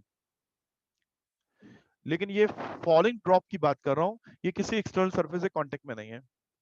अब ये मॉलिक्यूल्स जो हैं इनके आपस में एक इंटरेक्शन होती है जिसका इंटरमॉलिक्यूलर फोर्स कहते हैं। वाटर मॉलिक्यूल पाई जाती है जिसको हम हाइड्रोजन बॉन्डिंग कहते हैं। ये वाटर मॉलिक्यूल है, इसका एक पॉजिटिव पोल है और एक नेगेटिव पोल है। ये पॉजिटिव पोल है और ये नेगेटिव पोल। तो इसलिए एक और मॉलिक्यूल पानी का जो होगा तो उनमें ये पॉजिटिव पोल है और ये नेगेटिव पोल है, तो एक दूसरे के दरमियान इंटरेक्शन तो होगा। तो इन लिक्विड के मॉलिक्यूल्स में इंटरेक्शन होता है। जो सरफेस का मॉलिक्यूल होता है उस पे जो डाउनवर्ड पुल, जो इनर पुल लग रहा है, ये इस सरफेस को इनवर्ड पुल कर रहा है जिसकी वजह से सरफेस को रिड्यूस होना है। तो सरफेस जब रिड्यूस होगी तो ज्योमेट्रिकल शेप कौन सी अपनाएगी? वो जिसका surface area to volume ratio क्या हो? Surface area to volume ratio least हो। जिस ज्योमेट्रिकल शेप का surface area to volume least है तो तमाम ज्योमेट्रिकल शेप में सबसे least surface area to volume ratio spherical shapes का होता है। इसलिए ये ड्रॉप ऑफ द लिक्विड जो है अपनी सरफेस को श्रिंक करके, रिड्यूस करके, सरफेस एरिया को कम करके एक स्फेरिकल शेप को अडॉप्ट कर रहा होता है। तो इसको जरा दोबारा हम देख लेते हैं कि हमने रीजन को क्या कहा। Why a falling drop of liquid spherical? हमने कहा due to surface tension liquids tend to contract. Surface tension का कॉज है वो लिक्विड की सरफेस को कॉन्ट्रैक्ट करता है। इसलिए कहीं ड्रॉप्स ऑफ लिक्विड कहीं किसी सरफेस पे पड़े हों तो आप देखिएगा वो स्फेरिकल शेप में ही होंगे, राउंडेड शेप में ही होंगे। ये क्या हो रहा होता है? ये एक शेप अपना जा रही होती है जिसमें surface to volume ratio least होता है। Therefore, a falling drop of liquid adopts the shape of sphere. अब दोबारा एक फिगर में हम देखते हैं कि लिक्विड के कुछ ड्रॉप्स हैं। जितना लिक्विड कम होगा उतना वो नुमाया और एक वाजे स्फेरिकल शेप में होगा। जितना लिक्विड ज्यादा हो जाएगा तो फिर वो सरफेस पूरी श्रिंक होकर एक राउंडेड फॉर्म नहीं बन सकती है। जितना कम होगा, क्योंकि ये फोर्स जो है ये कम डिस्टेंस तक इफेक्टेड रहती है। ये तो हमारा एक रीजनिंग क्वेश्चन हो गया। अब इसके बाद एक और रीजनिंग क्वेश्चन है, उसके लिए हमें एक टर्म है उसको पहले समझना होगा, कैपिलरी एक्शन। अगर आपने कैपिलरी ट्यूब्स को देखा हुआ है तो फिर हम ये वाला बिहेवियर जो है इसको समझ सकते हैं। 10:30 पे क्लास ऑफ होनी है, मैं थोड़ा सा ये वाला टॉपिक मुकम्मल कर लूं फिर मैं क्लास अपनी ऑफ करूंगा। तो हो सकता है 15-20 मिनट हम जरा ऊपर चले जाएं, तो इससे कोई ऐसा फर्क नहीं पड़ता है। ओके, कैपिलरी एक्शन की हम बात कर रहे हैं। ये भी एक लिक्विड का बिहेवियर ऐसा कॉज भी सरफेस टेंशन होती है, क्योंकि इनर मॉलिक्यूल्स की वजह से बिहेवियर नहीं आता। इनर मॉलिक्यूल्स की वजह से जो प्रॉपर्टी डेवलप हुई थी इसको विस्कोसिटी का नाम दिया था हमने, internal resistance between the molecules. ये सरफेस की वजह से जो प्रॉपर्टी में इफेक्ट आता है उसको सरफेस टेंशन हम कह रहे हैं। अब कैपिलरी एक्शन की हम बात करते हैं। कैपिलरी ट्यूब अगर आपने देखा हो, एक ग्लास ट्यूब है with a very fine bore. ये तो मैं बहुत बड़ा इसको ड्रॉ कर दिया, इसमें ये जो स्पेस है ये ज्यादा कर दिया। अगर आप कैपिलरी ट्यूब देखते हैं तो उसमें बोर जो है वो बहुत बारीक होता है। इस कैपिलरी ट्यूब के अंदर लिक्विड के बिहेवियर को हमने नाम दिया कैपिलरी एक्शन। इस कैपिलरी ट्यूब के अंदर मैं इस कैपिलरी ट्यूब को डिप करता हूं एक लिक्विड के अंदर, डिप कर दिया तो ये लिक्विड जो है ये कैपिलरी ट्यूब के अंदर कंटेनर के लेवल से राइज कर गया, यहां चला गया। अब ये क्यों राइज कर गया है? और बास लिक्विड जो है, जब उसके अंदर कैपिलरी ट्यूब डिप करते हैं तो लिक्विड राइज नहीं करता है, बल्कि लिक्विड का लेवल कंटेनर के लेवल से कम हो जाता है। लेवल ऑफ द लिक्विड ये है कंटेनर में, और कैपिलरी ट्यूब के अंदर क्या हो गया, वो कम हो गया। इस बिहेवियर ऑफ द लिक्विड को हमने नाम दिया कैपिलरी रिएक्शन, और उसका कॉज को समझना है कि क्यों ऐसा होता है कि कुछ लिक्विड जो है वो राइज करते हैं, कुछ लिक्विड फॉल करते हैं, इस वाली बात को समझना है। तो पहले डेफिनेशन बात कर लेते हैं, what is the capillary reaction. तो capillary reaction is a behaviour. ये डेफिनेशन बुक में नहीं है तो इसलिए इसको आप कॉपी करेंगे यहीं पे। बिहेवियर, दो बिहेवियर है, मैंने अभी आपको बताया कि राइज और sink. The behavior of a liquid in a capillary tube is called capillary action. Capillary tube के अंदर लिक्विड के दो बिहेवियर हैं, क्योंकि लिक्विड दो ही किस्म का होता है, सरफेस को वेट करने वाला, ये सरफेस को वेट ना करने वाला, सरफेस से कांटेक्ट करने वाला, सरफेस से कांटेक्ट नहीं करने वाला। अगर आप पानी फ्लोर पे डाल दें, वो सरफेस से इन कांटेक्ट हो जाएगा तो वो सरफेस को वेट कर देगा, तो इससे water is a wetting liquid. लेकिन अगर मैं मरकरी को यूज करता हूँ, ऑयल डाल दें, ऑयल भी वेट करेगा सरफेस को। लेकिन अगर आप मरकरी यूज करते हैं तो mercury is a non wetting liquid, वो सरफेस से कांटेक्ट नहीं करता है। इस तरह दो मुख्तलिफ किस्म के लिक्विड हो गए। एक लिक्विड कैपिलरी ट्यूब के अंदर हमेशा राइज करेगा, दूसरा सिंक करेगा। That behaviour of the liquid is called capillary action. अब जैसे ये एक एनिमेशन में आपको मैंने प्ले किया, आप देखिएगा कि स्ट्रॉ डला हुआ है, जितना बोर कम होगा उतना वाज़े ऑब्जर्वेशन होगा, जितना ज्यादा होगा उतना कम लिक्विड राइज करेगा।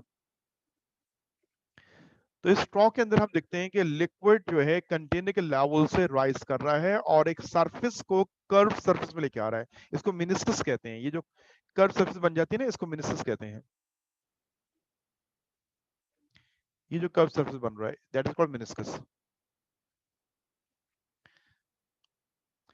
तो पहले तो ये एक टर्म है what is the capillary reaction. तो मैंने कहा कि लिक्विड का राइज करना और फॉल करना। अब ये क्यों होता है उसको भी हम डिस्कस करेंगे, लेकिन राइज ऑफ द लिक्विड और फॉल ऑफ द लिक्विड के सरफेस कैसी होती हैं, इस सरफेस को हम मिनिस्कस का नाम देते हैं। तो ये पहले दो टर्म्स जो है ना, इनको पहले हम समझ लें कि इनकी मीनिंग क्या है।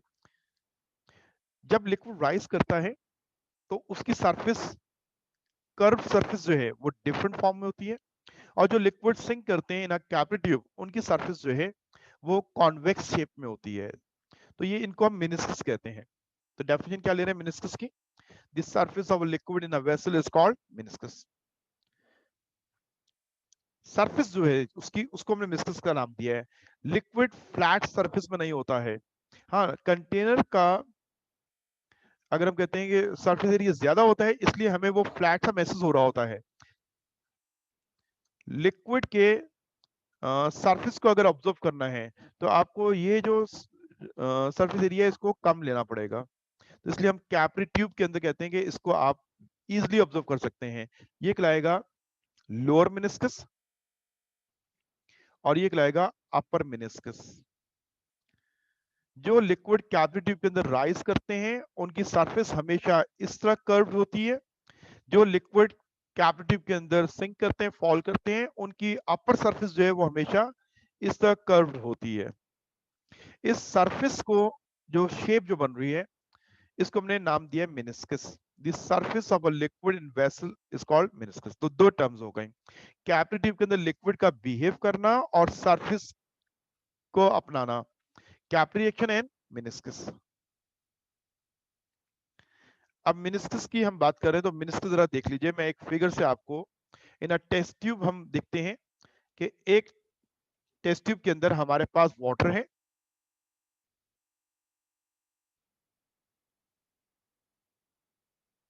हम तो दोबारा क्वेश्चन करेंगे, लिखा क्या आपने इसमें? अपना क्वेश्चन दोबारा लिखो, मुझे नहीं समझ में आया क्या लिखा है इसने।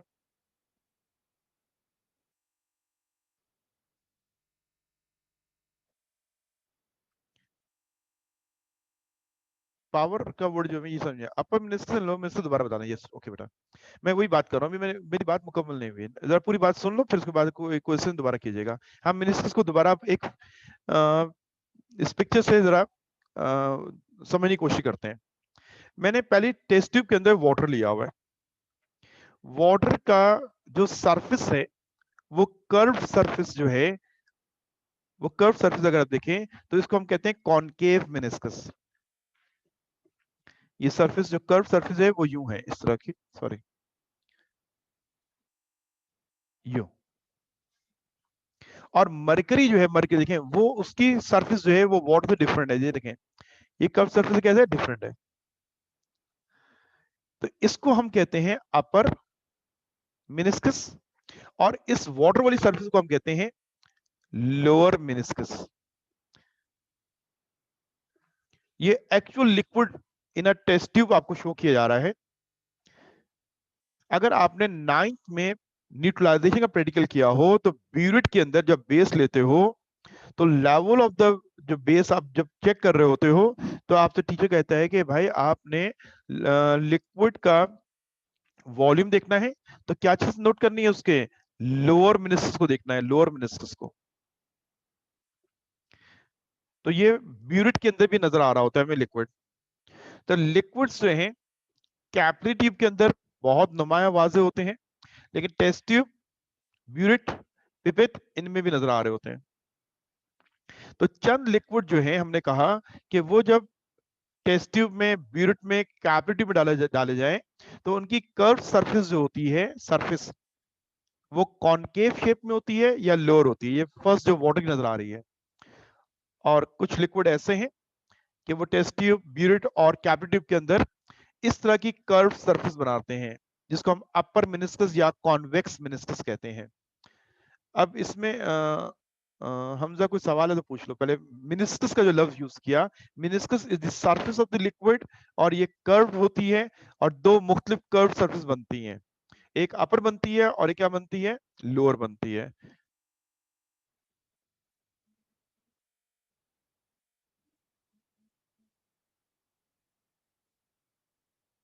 ये नहीं समझ में आया, तुमने लिखा क्या है इसमें?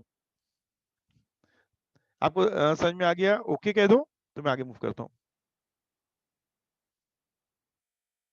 ओके थैंक यू बेटा। ठीक है, अब यहाँ से बात समझ में ना, मैं और क्लियर करता हूँ। मैंने सिर्फ एक डेफिनेशन नहीं दी। ऑनलाइन पढ़ाना मैं कहता हूँ ज्यादा इफेक्टिव होता है कि हम यहाँ पे एनिमेशन से, वीडियो से, एग्जांपल्स को, फिगर से आपको क्लियर कर सकते हैं। अब मैं एक और, इसके बाद एक और पिक्चर इसी टॉपिक के अंदर है, सिर्फ डेफिनेशन पे हमने बात करके खत्म नहीं कर दिया, या मैं अभी ड्राइंग नहीं कर रहा, मैं एक और आपको पिक्चर दिखाता हूँ। ये आप जब मेजरमेंट करते हैं ना लिक्विड की ब्यूरेट के अंदर, तो आपको उस लिक्विड की सरफेस यूं नजर आती है, ग्रीन कलर जो है ना लिक्विड है। आपने इसका वॉल्यूम बताना है कि लिक्विड का लेवल कहां पे है। तो ये जो कर्व सरफेस जो है ना, कर्व्ड, ये कैसा कर्व्ड बना हुआ है, ये कॉनकेव शेप का बना हुआ है, कॉनकेव। इसको कॉनकेव भी कहा जाता है, इसको लोअर भी कहा जाता है। Actual level of the liquid ये है, ये लिक्विड का लेवल है एक्चुअल।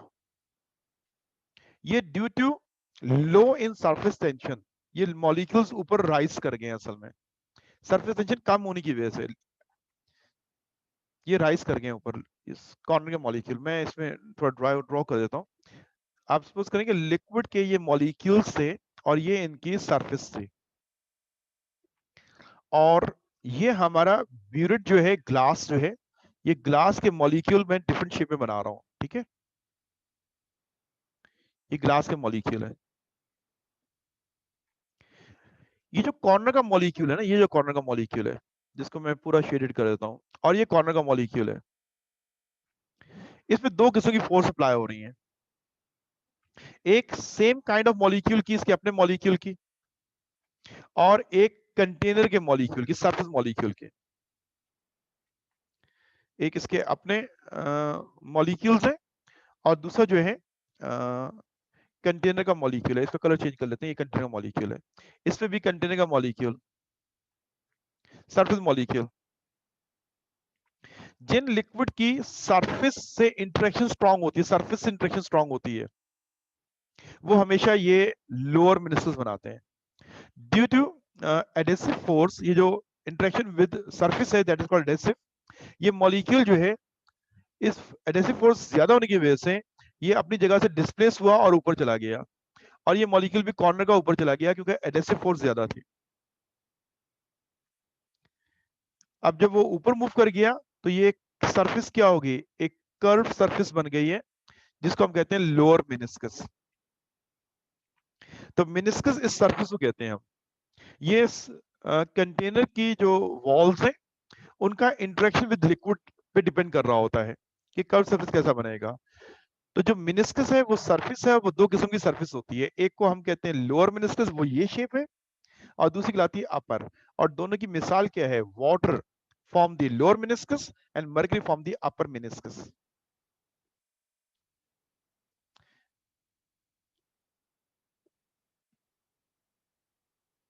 यस, वेब एडेसिव और कोहेसिव फोर्स क्या होती हैं, थोड़ा सा मैं आगे इसको भी एक्सप्लेन करता हूँ। पहले सिर्फ एक कर्व सरफेस को क्या नाम दिया उसको हमने यहाँ पे क्लियर कर लिया, मेनिस्कस क्या होता है।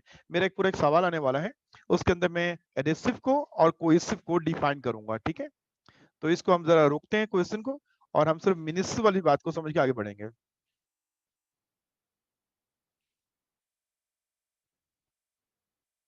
बेटा लिक्विड की वेलोसिटी नहीं होती है, लिक्विड के मॉलिक्यूल्स अंदर मूव कर रहे होते हैं, उनकी वेलोसिटी होती है, अंदर मूव कर रहे होते हैं। लेकिन लिक्विड का फ्लो जो है वो क्या नाम है, जब इंक्लाइन सरफेस करते हैं तब वो फ्लो कर रहा होता है, और सरफेस टेंशन का इससे कोई ताल्लुक नहीं है, ठीक है, वेलोसिटी से। ओके, अब हम आगे थोड़ा सा मूव करते हैं। अब एक और रीजनिंग क्वेश्चन है, a drop of ink spreads on a blotting paper. पहले ये बताइए क्या ये ऑब्जर्वेशन आप जानते हैं कि ऐसा होता है। अब आप कहेंगे सर ब्लॉटिंग पेपर मैंने नहीं देखा हुआ, तो मैं इसको ब्लॉटिंग पेपर को रिप्लेस करता हूँ टिश्यू पेपर से। आप एक इंक ड्रॉप, इंक नहीं है, चलो आप वाटर ड्रॉप ले लें, आप किसी ग्लास सरफेस पे पानी का एक ड्रॉप डाल दीजिए, फ्लोर पे डाल दीजिए, और उसपे टिश्यू पेपर रखिए। आपका क्या ऑब्जर्वेशन है, आपका क्या ख्याल है क्या होगा, वो टिश्यू पेपर उस ड्रॉप को एब्जॉर्ब कर लेगा, अपने अंदर स्प्रेड कर लेगा, या नहीं करेगा?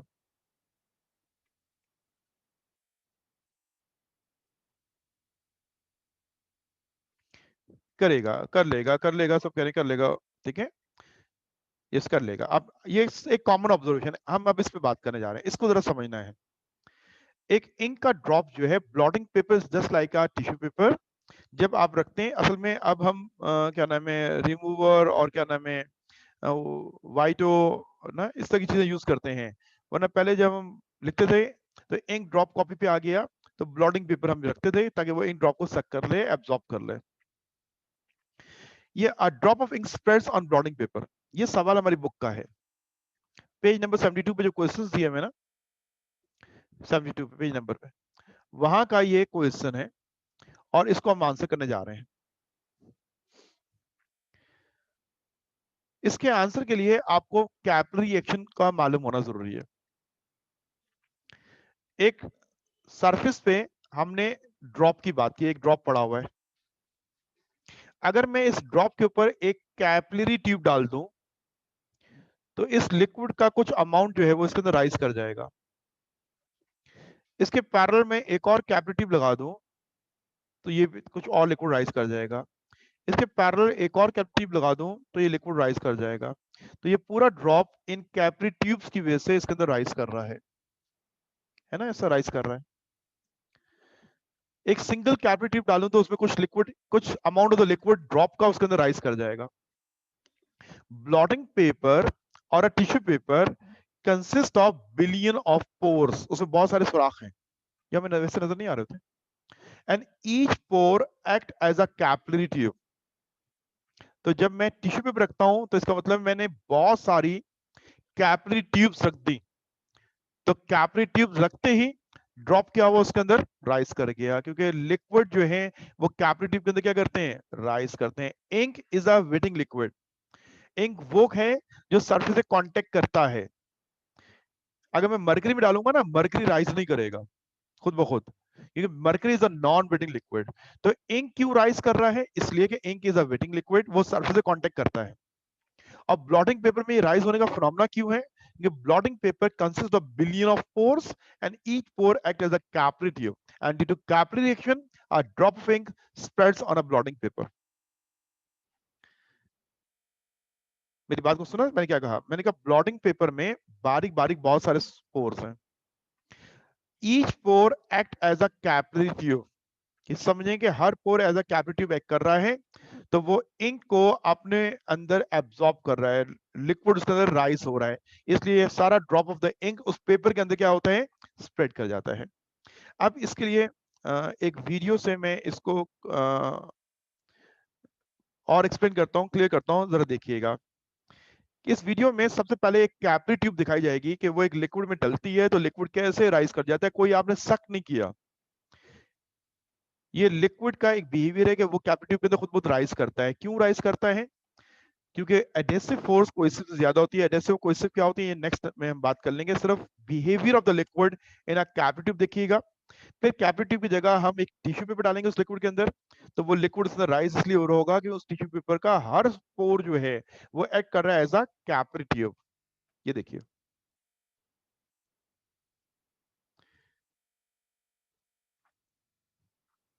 दोबारा देखिएगा कि पहले कैपिलरी ट्यूब जो एक बारीक सा ग्लास ट्यूब है वो इस लिक्विड में प्लेस किया तो लिक्विड उसके अंदर राइज हो रहा है। देखिए,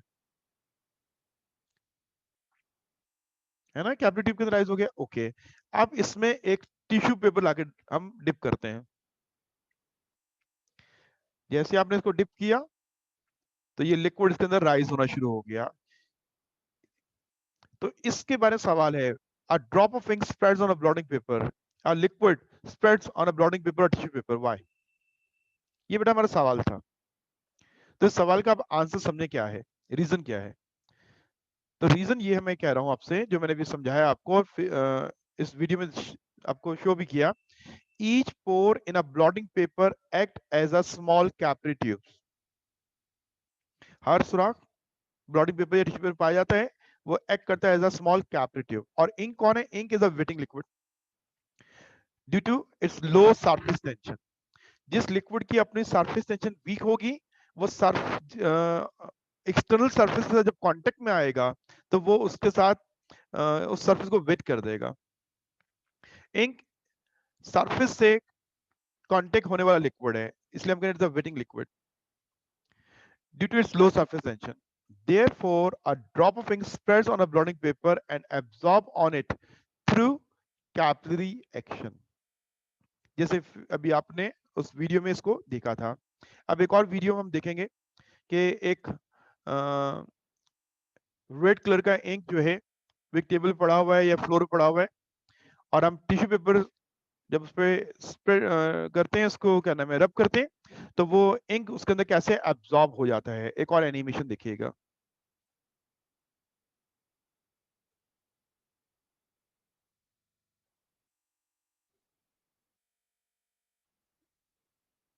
देखा कैसे स्प्रेड हुआ उसमें? दोबारा हम इस रीजन पे दोबारा बात करते हैं। हम कहते हैं ब्लॉटिंग पेपर जो होता है या टिश्यू पेपर होता है, उसके अंदर बारीक पोर्स होते हैं and each pore act as a capillary. तो जो इंक ड्रॉप उसमें स्प्रेड हो रहा होता है वो due to capillary action. And what is the capillary action? The rise of a liquid in a capillary tube is called capillary action. ठीक है। अब बेटा ये जो रीजनिंग क्वेश्चन है, इसको इंशाल्लाह कल की क्लास में हम करेंगे। जो आप मुझसे सवाल कर रहे थे कि sir what is the adhesive and cohesive force, ये देखिए कि एडेसिव फोर्स और कोहेसिव फोर्स के कुछ रीजन है, इन पे हम कल बात करेंगे। ठीक है। अभी तक की जो बात हुई है, इसमें कोई सवाल है आप मुझसे पूछ सकते हो। कि हमने दो टॉपिक मुकम्मल कर लिए हैं, एक बस रीजनिंग क्वेश्चन रह गया, एडेसिव और कोहेसिव फोर्स का डिफरेंस समझना है हमें, और rise of the liquid adhesive force ज्यादा होने की वजह से कैसे होता है, इसको फिगर से बना के मैं खुद आपको ड्राइंग करके समझाऊंगा। विस्कोसिटी, लिक्विड का इंट्रोडक्शन हमने पहले किया, फिर हमने प्रॉपर्टी ऑफ द लिक्विड के अंदर विस्कोसिटी को स्टडी किया, फिर हमने किसको स्टडी किया? सरफेस टेंशन को। अब आपका होमवर्क ये है कि आप बुक में से इसको रीड करोगे, नोट्स में पढ़ेंगे, और जिन रीजनिंग क्वेश्चन को मैंने समझाया है उनको भी आपने लर्न कर लेना है। कल इंशाल्लाह हम एडेसिव और कोहेसिव की बात से शुरू करते हुए वेपर प्रेशर और एवोपरेशन, बॉइलिंग पॉइंट पे हम बात करते हुए इसको इंशाल्लाह मुकम्मल करेंगे।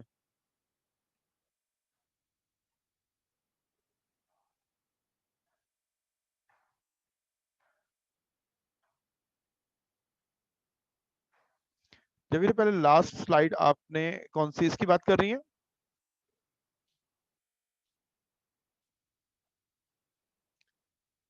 ये ओके बेटा, देख लें इसको, मैंने दोबारा इसको शो कर दिया, देख लें, आराम से कॉपी कर लें इसको। कोई स्टूडेंट अगर स्क्रीनशॉट लेना चाहता है, स्क्रीनशॉट आप ले सकते हैं, बिल्कुल ले सकते हैं।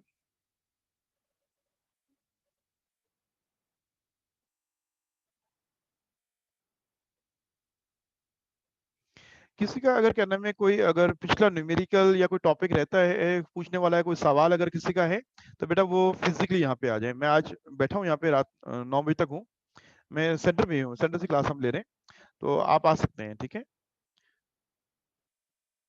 तो आप यहाँ आ जाएं, अपना नोटबुक लेके आ जाएं, कोई क्वेश्चन है जिनके रहते हैं तो वो आ जाएं और आके सवाल कर सकते हैं। अब जैसे मैंने आज ये टॉपिक करवाया ना, इस वीक के अंदर इसको मुकम्मल करना है, याद करना है।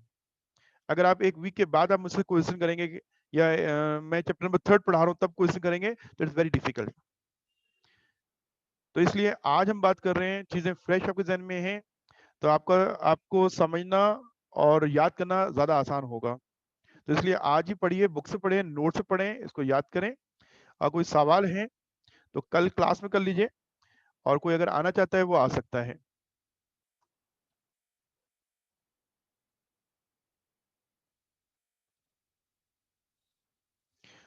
विस्कोसिटी वाली स्लाइड चला दें, विस्कोसिटी वाली स्लाइड से सब करो बेटा, देखते हैं भी इसको।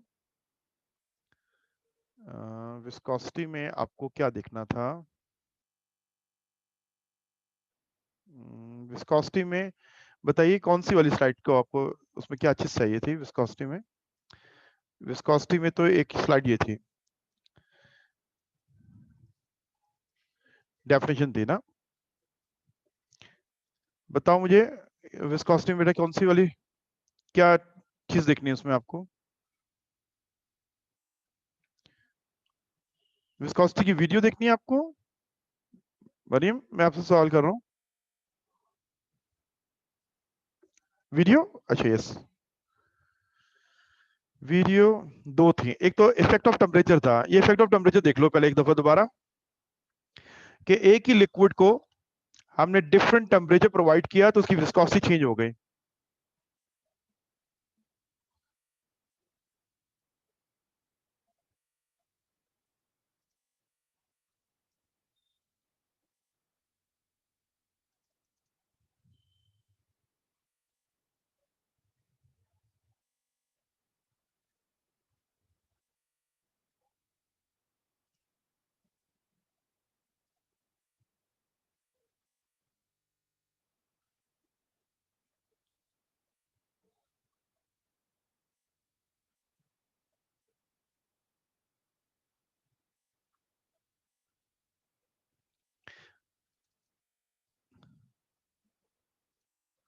मरीम, मैं इसको व्हाट्सएप कर दूं वीडियोस दोनों आपको, ग्रुप में डाल देता हूँ, आप वहां से देख लीजिएगा दोनों। कोई सवाल है, सवाल कर लें, ठीक है? ओके बेटा, ठीक है, मैं ये कर देता हूँ वहाँ पे आपको। किसी और स्टूडेंट का कोई सवाल रह गया है? किसी को अगर बात करनी है तो अपना हैंड रेज कर ले, मैं इसको अनम्यूट करता हूँ, बात कर लेते हैं थोड़ी देर, ठीक है? और जिन स्टूडेंट को जाना है वो लोग जा सकते हैं, ठीक है? क्लास ऑफ है, आप लोग जा सकते हैं। कोई सवाल है? मैं 1-2 मिनट का वेट कर रहा हूँ, तो आप मुझसे सवाल कर सकते हो।